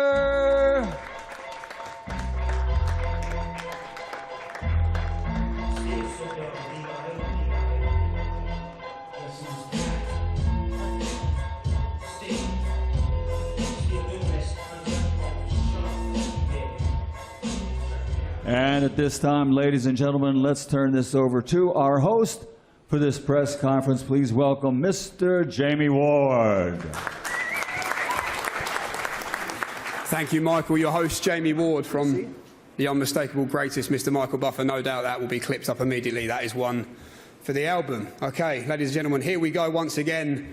The main event press conference. Look, we like boxing. That's why we are all here covering this wonderful sport. When we have a good fight, we like it a little bit more. But when we have a great fight, a mega fight, it's quite simple. We love it. And that is exactly what we have on Saturday night, a mega fight. The continuation of one of the greatest rivalries the sport has ever been blessed with. 35 years in the making, the Sons of Legends relight that flame once again on the grandest stage, a sold-out Tottenham Hotspur Stadium, in a quest for pride, bragging rights, family, supremacy. But as we said earlier, much more importantly than that is to settle their own growing, personal, deeply personal feud, which has developed over the last couple of years. Ring Magazine, Fatal Fury, City of the Wolves proudly present Chris Eubank Jr versus Conor Benn. And I have no doubt, aside from the millions watching around the world, that for those lucky enough to be here on Saturday night, 65,000 sold out at the Tottenham Hotspur Stadium, that April 26th, 2025, in the years to come, will be looked back upon as an I was there moment. Before we hear from those involved, and of course the most important people on this stage, Chris and Conor, we are going to hear from Rick Reno, COO of the Ring Magazine, to say a few words. First, I want to thank everybody for coming out and supporting this event. And, you know, I want to say, you know, make no mistake about it. This is not a Matchroom event. This is not a Boxer event. This is a Ring Magazine event. This is our identity, is these stack-loaded cards. You know, we first wanted to put cards together. You know, we looked at the marketplace, and quite honestly, there was a lot of garbage out there, a lot of garbage events being peddled. When we, you know, met with different broadcasters to, you know, show them some of the events we wanted to put together, I mean, the people at the DAZN, there were like tears in their eyes, tears of happiness. Like, oh, you're going to present this to us? Because they've been peddled so much shit over the years that they were like, oh my God, you're going to do events like this? And we said, we promise, we won't go away. It won't be 1 or 2 events. There'll be plenty of events. So the people that, you know, the promoters have partnered with us, they know their fighters are going to be in tough fights. There's no gimmies. Every now and then they try to, you know, sneak a stinker under there, think we won't notice. I swear, this guy's good, mate. He's good. It'll be a good fight. And, you know, we just cross it right off and put on evenly matched fights. And this main event is no different. And, you know, people could say what they want. You know, you hear a lot of comments when this fight was made, but it takes a lot to get to this level where Chris and Conor are at. And it even takes more when you know, some people may say, oh, you know, they got a famous last name. It's even tougher when you got a famous last name. When you're a nobody, your surname's unknown, you lose a fight, people just look the other way. When you got a famous name like these guys, you know, they lose a fight, they say, ah, I knew he wasn't as good as his old man. Ah, the guy's no good. It takes a lot. It's easy to say anything from the sidelines, but it takes a lot to get to this level, and it's even much tougher when your father's a legend.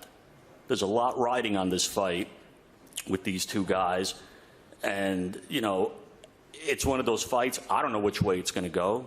People I talk to, 1 week they're siding with Chris, next week they're siding with Conor. No idea which way it's going to go.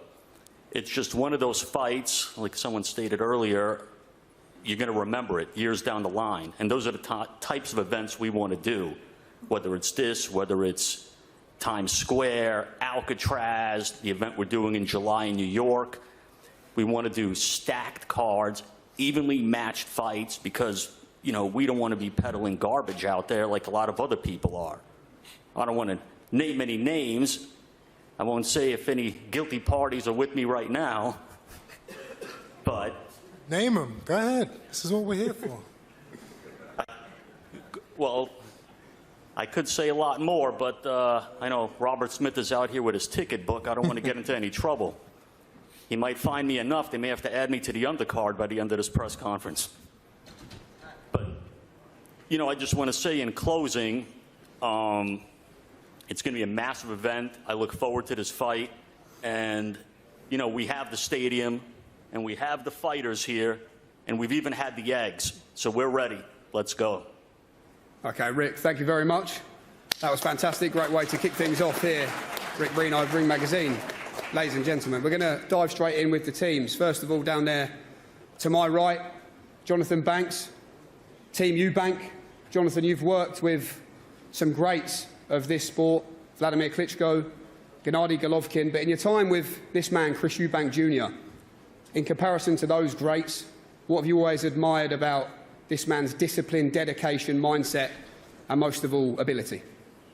Well, you pretty much just said it. That's what I admire about it. A lot of greats have one thing in common, and most of it is the discipline and what they're willing to sacrifice, not only to the sport, but to stay in the sport. So me and Chris, we had a wonderful camp, and he just, day to day, after day, he was able to show how dedicated he is to the sport, how disciplined he is to continue to pretty much stay in the gym day in and day out to prepare for this show.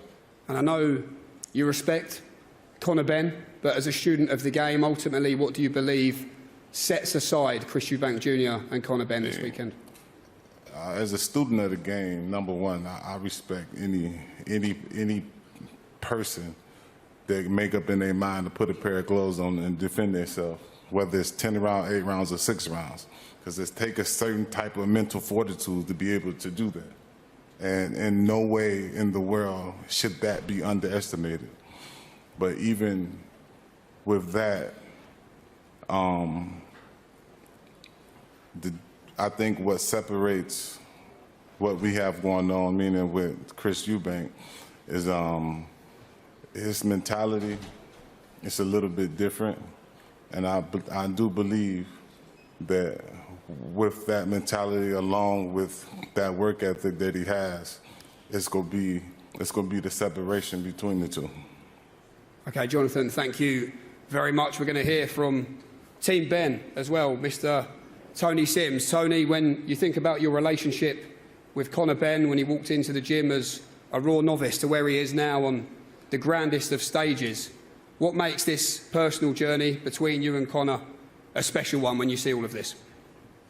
Yeah, as you say, coming to the gym as a 19-year-old teenager, he was a raw talent then, and obviously every fight that he's been in, he's been under the spotlight, and we've all watched as his talents grew, and like you say, he's here now in probably the biggest fight in boxing, certainly the biggest British fight in boxing, and you know, it'll be tuned all around the world. Everyone around the world will be watching this fight and in this magnificent stadium. And it's 1-0 to the Eubanks, one draw, of course. How do you believe your man settles that score on Saturday night? Yeah, well, every expert, so-called expert that I listen to or watch on social media are all favouring Chris Eubank Jr. to win the fight, because obviously they're saying that Conor's at a disadvantage moving up 2 weights, and Chris is going to be too big for him and too skillful for him. But I do believe that Conor Benn carries the power up from welterweight to middleweight. I believe he's got the speed, and I believe in him himself that he wants this fight really badly, and obviously he's been through 2 years of hell. Over that course of time, he's gone from being a boy to a man, and we've seen in this camp that we've had 8 weeks in Palma, Mallorca. You know, I know every trainer says the camp's gone, we've had a great camp, the camp's gone fantastic, but we really have, and he's excelled in his training and everything he's done, times on his running, his S&C, his rounds in the gym. He's been incredible. He's had world-level sparring. All the sparring partners we've brought in are all top world-level fighters, and he really has looked fantastic in sparring. But leave that to me, because I want to talk about that. And, you know, I believe in him, and I believe that he will come out victorious on Saturday night. And like I said earlier, he's been through 2 years, and sometimes things happen for a reason. We don't know why at the time, but God has a way of looking down, and things happen for a reason. He's been through hell for 2 years. But sometimes you have to go through these things to come out on top at the end. And I believe that Conor Benn, this is going to be his destiny. Saturday night will be his destiny, and I believe that he's going to win this fight. Okay, Tony Sims, thank you very much. Back to Team Eubank. And the great Ronnie Davis is here. Ronnie, fantastic to have you here with us. You were, of course, in the corner for Chris Eubank Sr. against Nigel Benn. Both fights, November 1990 in Birmingham, October 93 at Old Trafford. But Chris Eubank Jr. here is someone you've known for his whole life. You were in the hospital the day he was born, when he walked into your gym for you to officially start training him at the age of 16. I'm going to ask you a similar question that I asked Tony. How proud are you of Chris Eubank Jr. and the man he has become? Yeah, I'm obviously very proud of the kid. He's done great. He's been through some hard times, but he's like his father. Nothing beats him, mentally or physically. I always thought he was world class. When I first saw his father come in the gym, and I looked at him straight away, and I've been in this game a long time, and I thought about the same. I'm the same with him. He's a brilliant kid. He'll beat Conor, no disrespect to the other team, Tony and everyone, but he's too good for you, Conor, but I wish him the best of luck. That's all I can say. The great Ronnie Davis, ladies and gentlemen, here with us today. And we're going to hear quickly as well from the promoters on either side. Firstly, Ben Shalom. Ben, here we go. This is it. You were just talking to me off stage there. A lot of hard work behind the scenes, but we're here now. Not long to go until what we're all waiting for, the sound of that opening bell. Make your case for your man. I can't quite believe we're here. It's been a long road. It's almost a pinch yourself moment. Eubank Benn 3. October 93, that was the month that I was born in Manchester, and now we're here, part of the biggest British boxing story ever. It's an amazing feeling to be here. I think everyone's going to remember this event. Just look at the media attention here today. I've never seen anything quite like it, but for me it's because of Chris Eubank Jr., the biggest name in British boxing outside of that heavyweight division. He's a huge star, and I think, to be honest, it's those big nights that he's been in, it's those big fights that he's had that is going to see him through on Saturday night. It's a monumental event. It's the first Ring Magazine event as well, so to see them put this on, a sold-out Tottenham Hotspur straight off the bat, it's incredible. Thank you to our partners, Matchroom, and thank you to the Ring Magazine, thank you to His Excellency, but most of all, thank you to Chris Eubank Jr. for making this event what it is, and I'm looking forward to an absolute statement on Saturday night. Ben, thank you. Absolute statement. Promoter Eddie Hearn, over to you to make your case for Conor Benn this weekend. Yeah, just a few thank yous.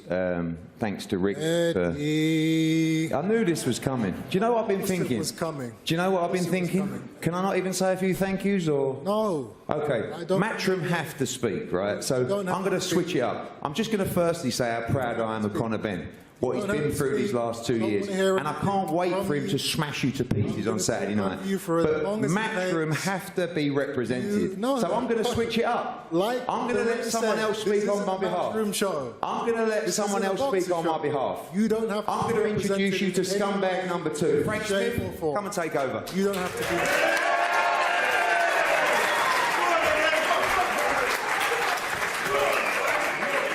Okay. Hello? Substitution. Chris? Good. Frank, if Eddie's not speaking, do you think you're going to get a word in? Come on. No, but I don't speak as long as he does. That's the one thing I'll give you. I'll be very quick. We're going to have some parliamentary procedure today, and anything that Matchroom, Eddie Hearn or Frank Smith have to say is irrelevant and will not be heard. Thank you very much, Chris. Appreciate your kind introduction. No problem. Appreciate it.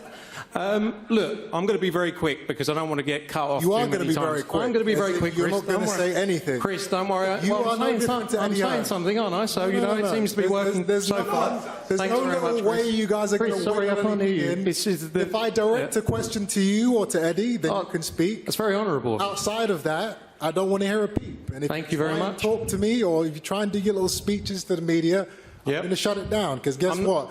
People aren't here to listen to you already speak. They want to hear what me and Conor have to say. I don't That's disagree not with gonna that, but change. people weren't here to Doesn't hear matter how your much promoter time speak, you're going but to waste you here. allowed him to speak. You're not going to out-talk me. You're not going to out... No, I wouldn't dare gonna out-talk you. You're not gonna out anything. I know I can't out-talk you, Chris. Exactly. You're a very good So I talker. don't know why you're on the stage, but you should probably get Eddie back here. It was just to He's help got my a better profile. chance to say anything than you do, trust me. Oh, really? Eddie's irrelevant, but you are... Super irrelevant. Exactly. I know. So I know. I'm so irrelevant. You called me a scumbag in a press conference. It was nice of you to bring up my name. Thank you very much. I did call you a But anyway, scumbag. I'm going to be very quick. I know you're going to be quick. I told you already. Many, many years. Thank There you, are Chris. no I'm talking. words that you're going to say here that are going to fucking get past the fact that I've said you're not speaking. Okay. We can do the back and forth. So it can get boring. It could get very boring, so I'll end it here. It will get boring. I can't wait for Saturday But guess night. It's what? going to be a great night. I don't mind Thank if it you to gets the Ring boring. magazine. Thank you to Turkey Al Sheikh. That shut Okay, you up. didn't it? congratulations. Thanks very Got much. 2 words in. Everybody, give him a clap. He did a great job. He tried his best. Thank you very much for immensely helping my profile. Thank you. I'll pass it on now to people more important than myself. Okay. And thank you for Have a good day. Have a good day. But just before we hear, of course, from Chris and Conor, 2-weight world champion Mr. Nigel Benn is in the house here as well this evening. Nigel, this is what you and Chris Eubank Sr. started. Yep. And here we are, 32 years on after your last meeting. Your sons relight the flame once again. Yeah. What are your thoughts, your feelings? What's been, as well, the biggest piece of advice you've passed on to Conor this week? Do you know what? I watched him. You know that the saying goes, what happens in Vegas stays in Vegas. But what happens in Mallorca, I'm telling. I am telling. And I'll tell you about Conor's sparring, and God is my witness. First, he started sparring with Denzel Bentley, super middleweight, but really at light heavy. Had his hands full with Conor. I mean, Conor was just going through it, 10 rounds, done it easy. Then he was sparring with a guy that knocked out Munguia, Bruno, I can't remember his last name, Suarez. Been sparring with him, another light heavy. Conor was bullying him around. And then to put the cherry on top, he started sparring with a guy called William Skull, an IBF champion, who's fighting a week after Conor. Coming there 12-handed. Shouldn't say it, but you know what? Because for the last 2 years, all I've been hearing negative, I'm going to tell you about my son. First 4 rounds, him and Conor were even Stevens, and they were going, oh, perfecto, perfecto, perfecto, every time he was hitting Conor. Conor was just walking him down. Then about round, I think 5, he was like, no, because Conor only has 40 seconds rest. And then what he was doing in between the middle of the rounds, he was sitting on the rope because he was tired. Then it came to round 5, 6, 7, started feeling the pace. This is William Skull, IBF champion. Superstar. And then after that, no, you can't shut me up, mate, because you ain't been where I've been. I'm not trying to shut you up. I'm enjoying But anyway, the story. but then what happened, round 8 came. Uh-oh. And then, Tony, we looked at each other and we thought, he just quit. He just stopped. Couldn't take no more. After 8 rounds, I meant to be doing 10 rounds. And me and Tony looked at each other and think, what the friggin' hell just happened there? And I got my boy and I thought, my little boy. He just damaged the IBF world champion. And you know what it is? I am so confident this don't go past 4 rounds. I know my son. Back him all the way. And Conor's not a 12-round fighter. He's an old-school fighter that can do 15 rounds. But you're going to see him, mate, the power that he's got. No one ain't seen him for the last 2 years. Oh, my gosh. You lot are in for a treat. Mark my word. You are in for a big, big treat. Thank you all very much. Nigel Benn, 2-weight world champion, thank you very much. Well, here we go then. Let's hear from the fighters, both sides of Saturday's main event. Firstly, Mr. Chris Eubank Jr. Chris, you told the DAZN broadcast this week that you are at peace. There is no chip on your shoulder. Despite all of this and everything that is seemingly at stake on Saturday night, what is helping you to have that feeling of tranquility right now? I know what's coming. I prepared my whole life for these moments. I've put the time in. I've dedicated decades to this sport, and I've done it all without cheating, without cutting any corners, and I'm proud of that. The mentality I have, the experience I have, the fortitude and the will is what I will be using on the night to take out my adversary in Conor Benn. Conor, you've been on big stages, under the spotlight, since you turned professional. For both of you, big shoes to fill. But on Saturday night, when you ring walk in front of over 65,000 fans and everything that's on the line, how have you remained in control of your emotions on a week like this? Yeah, I mean, listen, this is what I do. I love this game. This is what I live for. You know, this is every fighter's dream when they turn professional to live this life. You know, there was no more pressure than a 19-year-old kid with no amateur experience walking out to a packed O2 arena. That's pressure. You know, I've been doing this for 10 years and you know, I'm more than prepared, more than ready. You know, I wish it was Saturday night tonight. Chris, you have said the procedure will be parliamentary. You know what that means, but for those of us who don't know, can you paint that in a picture for us? What does that look like on Saturday night? You know, Conor speaks about pressure and dealing with it, but you know, there's a reason why he had his training camp in Spain. You know, the kid had to flee his own country to prepare for this fight. He knew that he couldn't handle the pressure of, you know, walking these UK streets and having people shouting out drug cheat and egg jokes. He didn't want to be involved in any of that. So he took himself away, he hid away, and you know, now he's back, and now he thinks he can use me to kind of get back into the good graces. You know, I haven't fled. I haven't hid away from anything. I've been in these streets. I've been to gyms all over London over the last 2 months. I've been and spoke to kids. I've done all the media obligations I've needed to do around the country. I've felt the energy on the streets of the UK over these last 2 months, and it's real. You know, people are invested in this. You know, everywhere I go, people are screaming. And most of the time it's positive, which is it's a new thing for me. I'm still getting used to that. But, you know, I am happy with the place I am at mentally. I don't think Conor can say the same thing. I think he's feeling the pressure and the heat. I think he's feeling that, and he's going to feel a hell of a lot more in a couple of days' time. If the procedure is to be parliamentary, Conor, what's on your manifesto of what happens? And in response to Chris, are you feeling the pressure? No pressure. You know, I live for this. I've had the fight over 100 times in my head. You know, for me, it's just focusing on the training, you know, removing myself from my comfort zones, my familiarities, my family, and, you know, fully dialing in. You know, I'm not going to allow myself to Chris and go back and forth and, you know, all that PR's done. I'm excited to get in there and put my hands on him Saturday night, irrelevant of all the rubbish he wants to talk and you know, names, and you know, we're not at school, and come Saturday night I get to put my hands on him.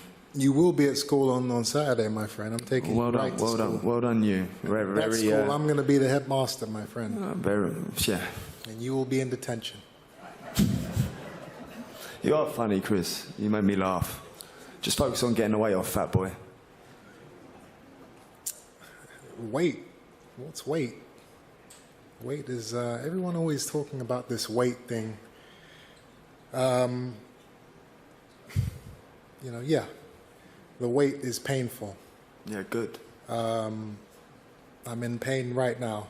I'll be in even more pain tonight and tomorrow morning. And the worst pain you've ever experienced comes Saturday night. I promise you that right now. You know, the question I ask myself is, what is pain? Oh, shut up, Chris. No, I'm serious. What is it? Oh, shut up. You're going off. Oh, God. I have a 31-year-old brother. He's buried in the desert in Dubai. That's pain. You know, I have his son, Raheem, 3 years old. You know, he asks, why can't I see my daddy? Why doesn't he take me to school? That's pain. My own father, a man I idolized for my entire life, and he doesn't speak to me. We haven't spoken for years, and he thinks I'm a disgrace. You know, these things are what pain is to me. And if I can deal with all of these trials and tribulations, then the weight cut and the rehydration clause, these are all things that are not an issue. They are not important. Okay. Chris, in the build-up to the original date, you said 60% is what you'll be and 60% will be enough. What percent will you be on Saturday and what percent will be enough to beat Conor Benn? Yeah, we're not doing the percentages anymore. That was for the first time around before Conor got caught cheating. Now it's about, you know, preparing to get this kid out of boxing. We're not taking him lightly anymore. You know, he should have taken the chance he had in that first fight. When I was underestimating, when I was, you know, playing, when I was taking him lightly, that was his best shot. And now it's gone, because now I have a duty to boxing, to the public, to the fans who he's lied to, who Eddie Hearn's lied to for the last 2-3 years. I have a duty to erase these guys from the picture. Conor, the Ring magazine reported in the last couple of hours that you have requested for Billy Joe Saunders to inspect the raps of Chris Eubank Jr. on Saturday. Don't ruin all the surprises, Jamie. Well, the Ring magazine reported it before. Maybe not. What do you make of that, Chris? It's irrelevant. Hand wraps is not going to save Conor Benn from the arse kicking he's about to receive.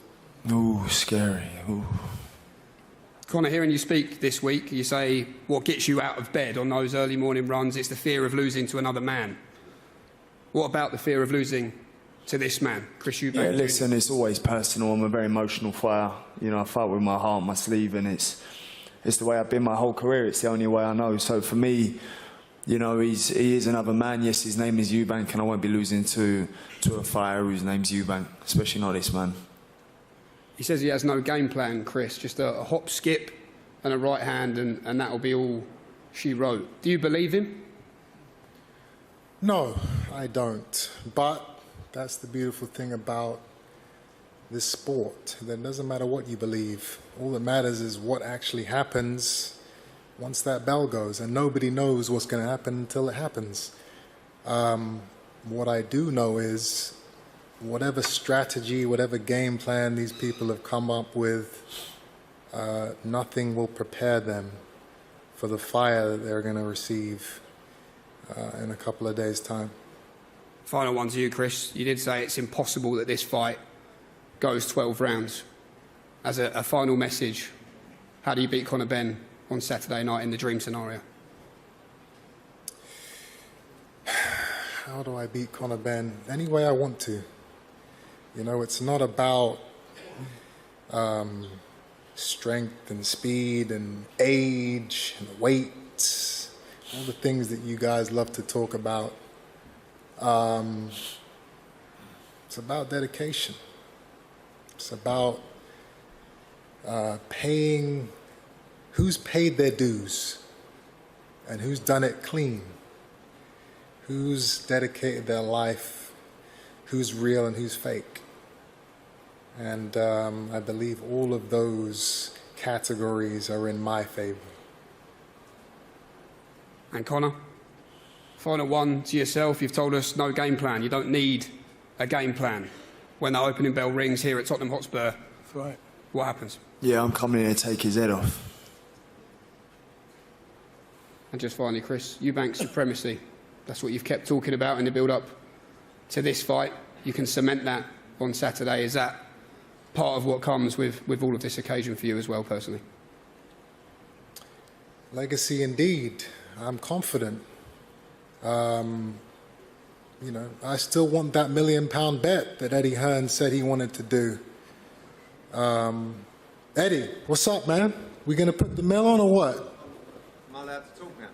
Well, I asked you a question, so of course, get on the stage and answer. Yeah, I'll talk. Firstly, I want to say how proud I am of Conor. No. When I said talk, I mean answer the question. No, you're all right. Have a day off, mate. Are you going to fulfill the bet, or are you going to run away like the weasel that you are? I tell you what. So his excuse at the moment is he's going to get fined 100,000 by the board if he bets, and that's why he can't bet me this £1 million that he said publicly that he wanted to do. So how about I make it easier for you, and I'll put $1 million up, and you put 900,000 up. So I've covered the 100K fine that you're going to get that you can't afford to pay, and let's get it on that way. Let's put the money in escrow tonight. And winner takes all on Saturday. How about that? As I said to your promoter over there, we'll have a conversation with Mr. Smith. If I won't face any penalties on my licence, we can consider it. In the meantime, get back to the hotel, take that weight off, and get prepared to get an absolute spanking on Saturday night at Tottenham Hotspur. That's what I thought. Always a way to weasel your way out of what you're supposed to be doing, which is honouring your word. Okay, if Eddie won, Frank Smith, maybe you can. What? The bet? I haven't got £1 million, mate. Do you think I'd be up here doing this? I'd be on a beach somewhere if I had that much money. Okay, ladies and gentlemen, that does conclude the final press conference. Nearly time for the sound of that opening bell Saturday night. Chris Eubank Jr versus Conor Benn. We're going to pose now for the face-offs. Thank you very much.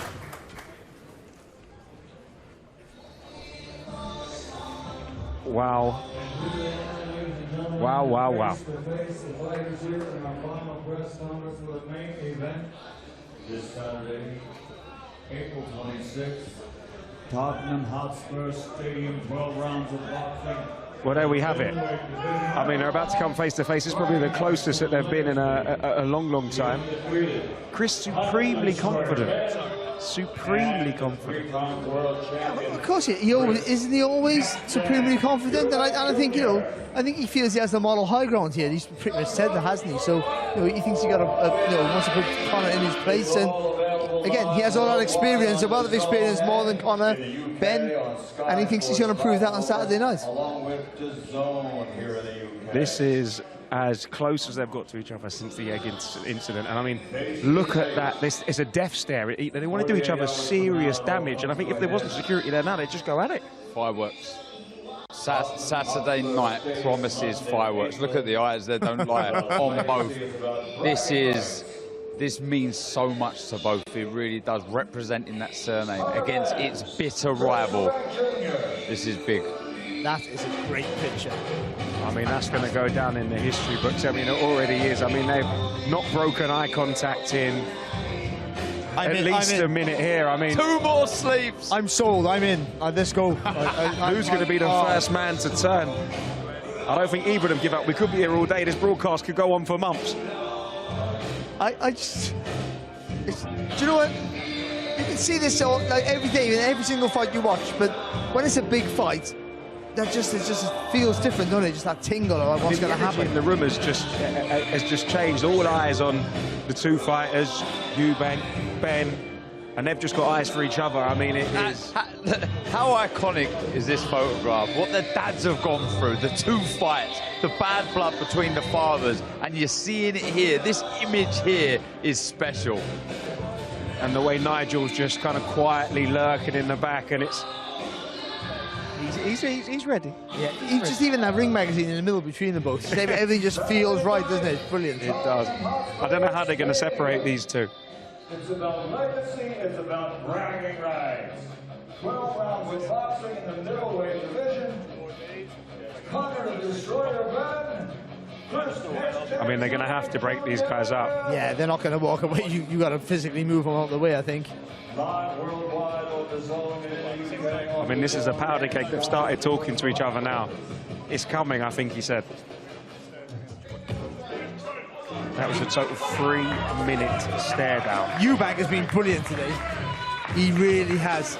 In everything he said, it's been absolutely fantastic. Even that heart-wrenching story about obviously his brother Sebastian and his son Raheem and everything else in between that. And Conor Benn has been cooler than what I thought he was. I have to be fair. Yeah, I think he's taken a lot of the emotion out of it now. I think he's understood. He's not going to get a word in. He's, you know, doesn't have the experience, doesn't have that kind of, I wouldn't call it star quality, but you know, that showman. That showman. But what he does have in abundance is ridiculous will to win, fire.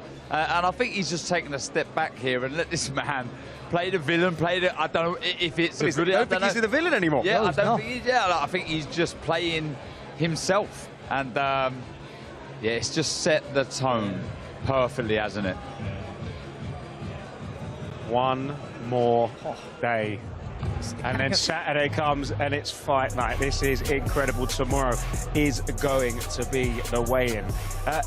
Listen, guys, I can't wait. I want to see these guys. I want to see the shape they're in. I want to see how much... They talk about they're putting in that hard work and that desire to win. We're going to see that when they step onto those scales. Do you know when you say, and it's mad, when you say you can't wait, what do they feel like? we can't wait.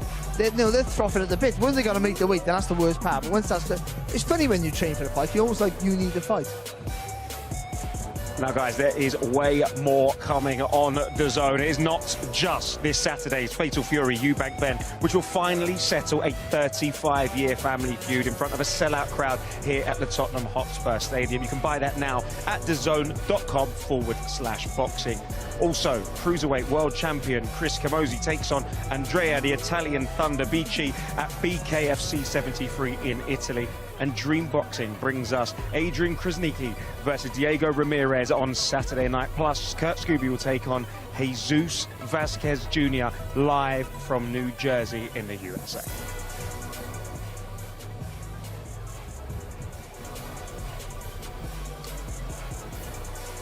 There is plenty more happening on DAZN. All you got to do is go on the app and check the schedule. You will not be short of great fights to watch. Live on DAZN Worldwide, April 26th. Eubank Jr. versus Benn. Over 30 years of rivalry and hatred. I do hate him. 2 warriors, 2 wars, but the feud was left unfinished. Then, a bloodline born. Legacy, respect. The next generation. My dad's my hero. A new destroyer. Rivalry in their veins. Hatred in their blood. This is going to be the bloodbath. For family. This is personal. I can't lose to this, man. History. Eubank, Nigel Benn. This is a war. Legacy. This is the final chapter. Eubank Jr. versus Benn. Live on DAZN Worldwide. April 26th. Buy now at DAZN.com/boxing. This Saturday's Fatal Fury Eubank against Benn kicks off a string of big fights coming your way on DAZN. On May the 2nd, Ryan Garcia faces Rolly Romero live from Times Square in New York City. That will be incredible. And that is followed by Canelo Alvarez's pursuit of undisputed super middleweight glory in Riyadh, Saudi Arabia. You can pick one or go all in with a knockout weekend bundle, and that's exclusively on DAZN, and it's available to buy now.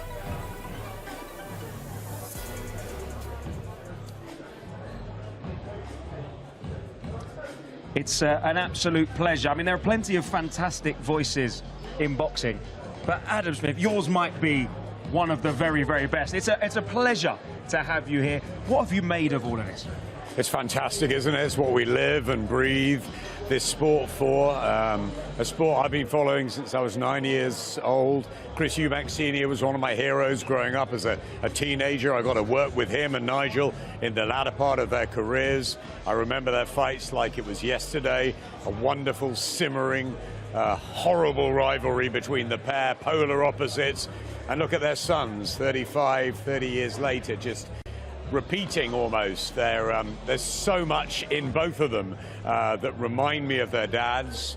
Chris, so stubborn, so cold, so emotionless in the way he goes about business, and Conor, so much raw and had heart on his sleeve, and just like Nigel was. No, it's fascinating. One of the great rivalries in British sport, and we get to see the third installment, the third encounter here on Saturday night. Cannot wait.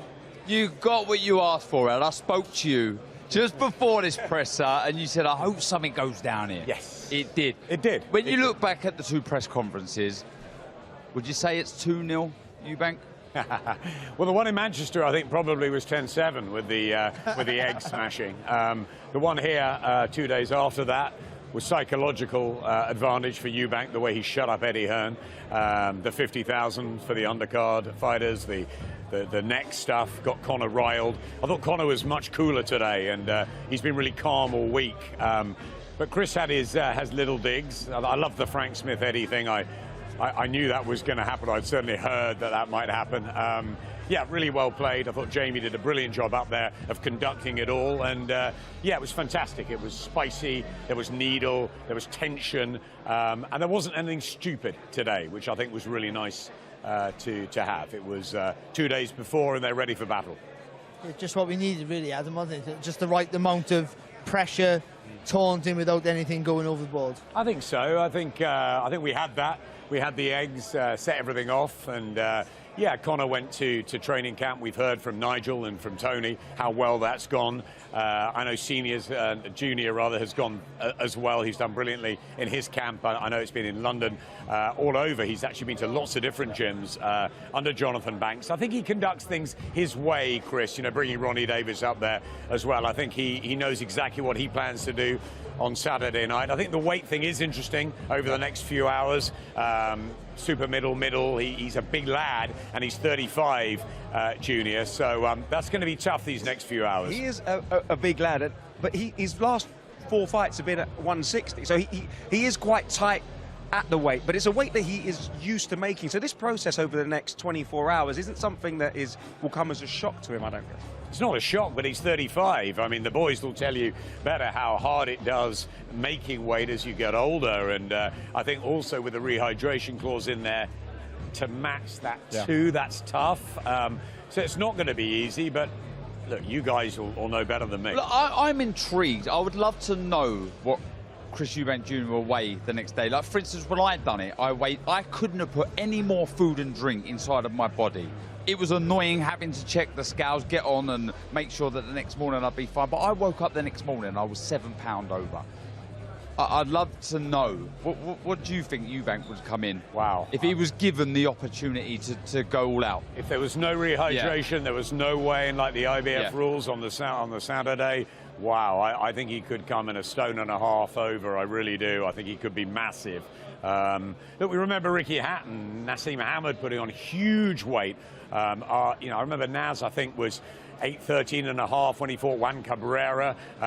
They packed him up with food overnight. I think it was Burger King and KFC and that sort of stuff. They weighed him, I think, about 11 hours after the weigh-in, and he was 10 stone 4. So, you know, fighters could put on a lot of weight. Acelino Freitas definitely did when he fought you. Yeah, otherwise I would have won. Well, we thought you might do in that first round when you had him down. Anyway, that's another story. Well, guys, let's have a bit of fun here. We know this card is Fatal Fury, City of the Wolves. We've actually put myself in the game. A little bit of AI magic. Okay, this is what I'd look like as a fighter. I mean, I'll take that. I've not looked that good since 2018, for those that know. You look like that. No, to be fair to you, mate, I think you look like that. No, that's Did just, you look that good that's just a on that photograph. island? I don't, you know what, I wish. And you know what, I'm not the only one who's getting in there. And we got one of you as well, so you haven't gone away scot-free. Look at that. James Bond, need your hat out. That's very, very funny. I hope my kids don't see that. Guys, thank you so much. Listen, do not forget, we've got way more coming in on DAZN over the next few days. We've got 6 o'clock tomorrow, the weigh-in. We're going to get to see how these guys look at the weight. It's going to be something that we cannot miss. Guys, it's been an absolute pleasure. Barry, Adam, it's been sensational. Thank you, guys, and we'll see you soon.